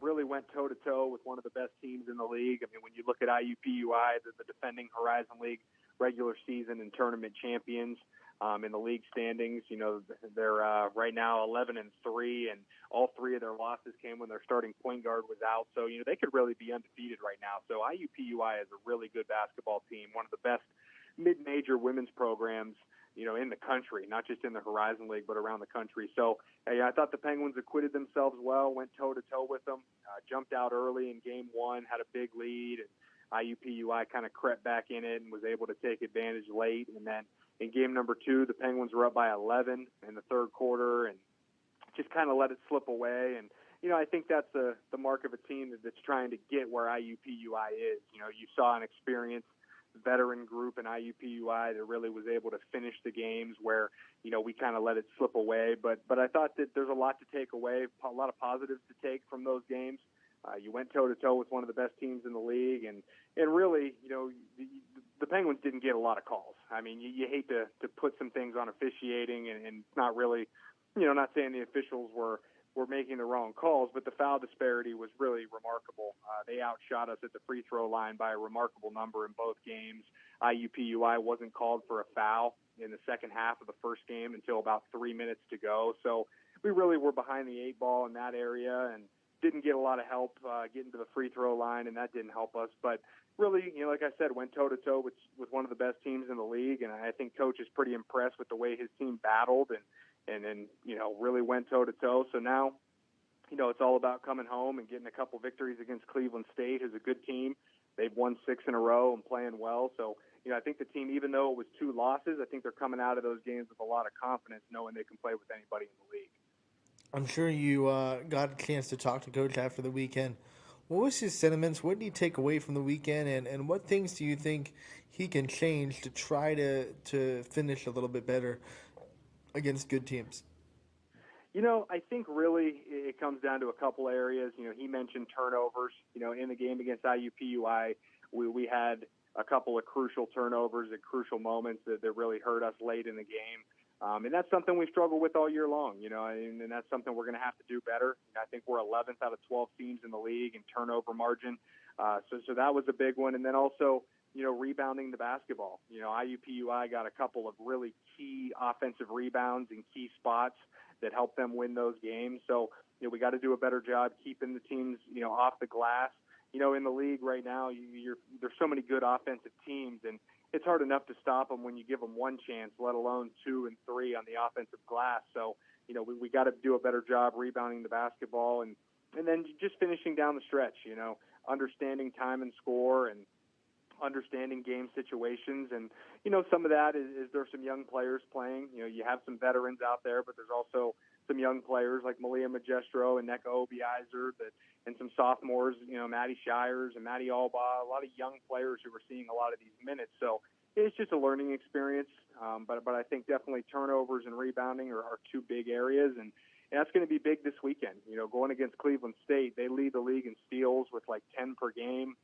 They play a 2-3 zone that is pretty tough to deal with. They have a point guard in Mariah White who leads the league with 2.5 steals per game, and she does a great job just kind of reading the eyes of the offensive players and sitting back in that zone and picking off passes and stealing the basketball. So we're really going to have to take good care of the basketball this weekend if we want to come away with some wins. Dre Smith, the YSU women's broadcaster, basketball broadcaster, joining us on the MP Vivo Heating and Air Conditioning hotline. And my eyes lit up when you said Cleveland State plays a 2-3 because, as everyone knows, when Youngstown State is playing their A game, their 3-point shot is damn near unstoppable, especially if they can get the inside-outside game going. This is an interesting matchup. Cleveland State is one of the league leaders or leads the league in steals. Youngstown State doesn't take care of the basketball very well. Yet Youngstown State is one of the league leaders in 3-point percentage. So this could go either way. This is an exciting couple of games with Cleveland State. Yeah, it's going to be a big challenge. And Coach mentioned, that really Cleveland State's the only team they've seen all year that plays 2-3 zone almost exclusively. Some teams like to mix it up and play zone here and there, but really they're primarily man-to-man. So this is going to be different going against a team that really relies on zone defense. And, that's another thing he mentioned to me was, knocking down shots is going to be big. That was another thing in the IUPUI series where, he felt like they got good looks and they had good offense and got some opportunities late in those games, but the shots just didn't fall. I think there were 3 to 5 situations in game number 2 where if we just knocked down a 3 or knocked down a shot in that moment, that game could have went a lot differently. We just didn't get them to fall. So against this 2-3 zone, as there's going to be looks, there's going to be 3-point attempts that are going to be open. So it's going to be crucial to knock those shots down. And the Penguins have done a pretty good job shooting the ball. They're second in the league at 34% from downtown, second in the league with 7.2 threes per game. So they're going to have to rely on their 3-point shot and knock those ones down. And hopefully being at home will help. They've shot the ball better at home this season, and being on your own floor with your own baskets hopefully will help. And the other thing that Coach mentioned was, even though you do need to knock down outside shots, it's not exclusively about that. He still wants to see the ball go inside. One of the key ways to beat a zone is to get the ball in the middle. High-low with Neka Obiizer and Mary Dunn could be pretty effective. Still getting the ball inside is going to be key because that's the way this team has played, all year long is inside out. When you look at the numbers, Mary Dunn and Neka Obiizer are the 3rd highest scoring duo in the league, averaging almost 30 points per game combined. And they've had a lot of success inside. So Coach doesn't want to go away from that. Still want to be able to get it inside and then hopefully have that zone collapse and then kick it out for some shots. So it'll be a challenge. Cleveland State, like I said, has won 6 in a row. They're playing good basketball right now. And there's a lot on the line in terms of seeding. Cleveland State is ranked 6th right now in the seeding, ahead of YSU, who's number 7. So the Penguins have an opportunity with a couple of wins maybe to jump up a spot and improve their seeding and lock in that first-round home game that they're looking for right now. And I just want to make it clear that, Cleveland State plays the 2-3 zone because they're really good at it. I mean, it's not your typical, high school level or even a college 2-3 zone that you put in when your defense is struggling and you try to hide some discrepancies. Their 2-3 zone is legitimate. They rotate extremely well, and it's going to be really hard to kind of adjust to that. But like you said, I mean, the YSU shooting is going to be important, but I'm more interested in how they get those shots. They have to be able to collapse the zone.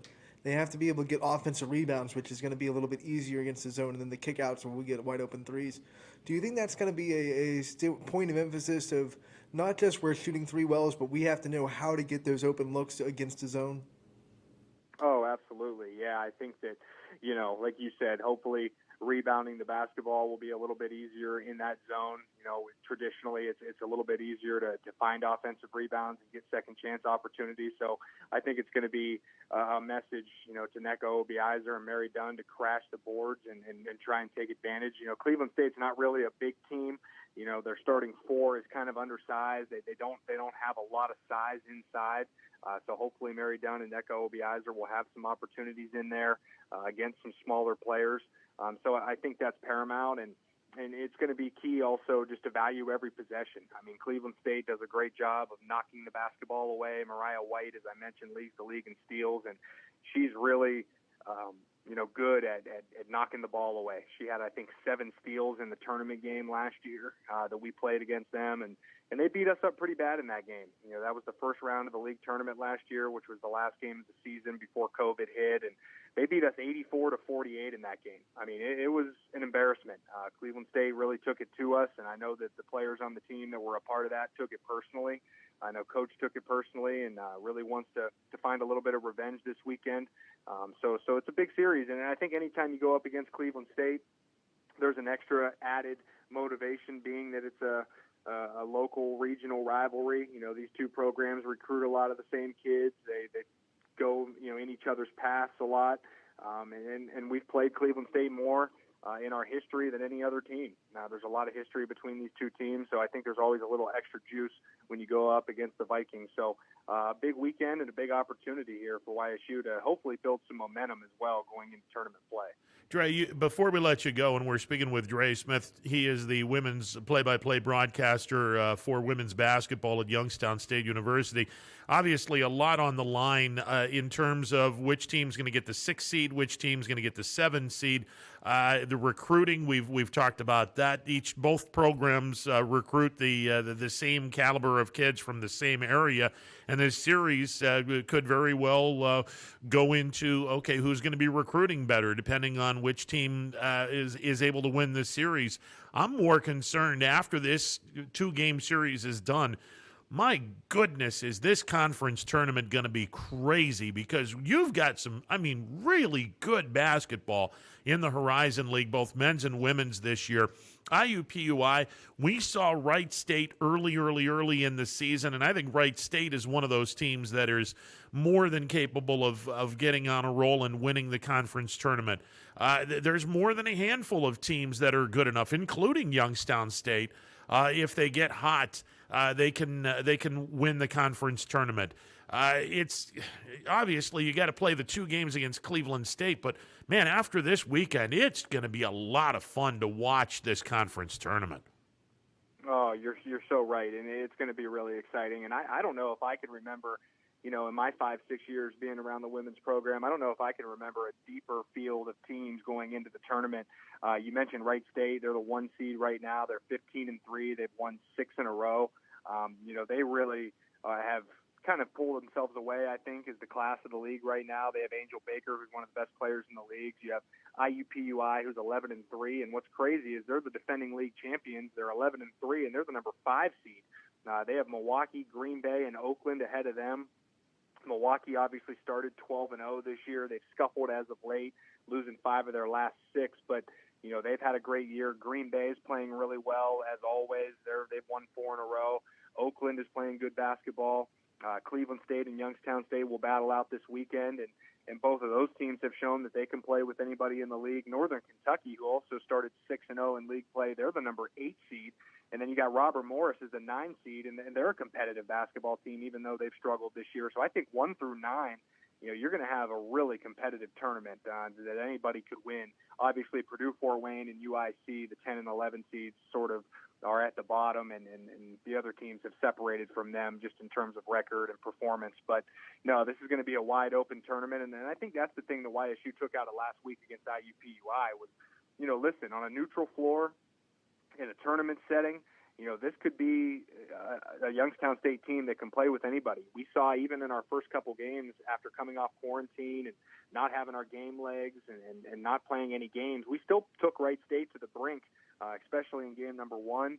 We haven't seen Milwaukee and Green Bay. We beat Oakland, played IUPUI tough. So I think there's a lot to be excited about with this YSU team. With the way we shoot the ball and the weapons that we have, you got to feel good about the way the tournament lines up in a one-game setting. And, hopefully with a couple of wins this weekend, we can lock in a first-round home game.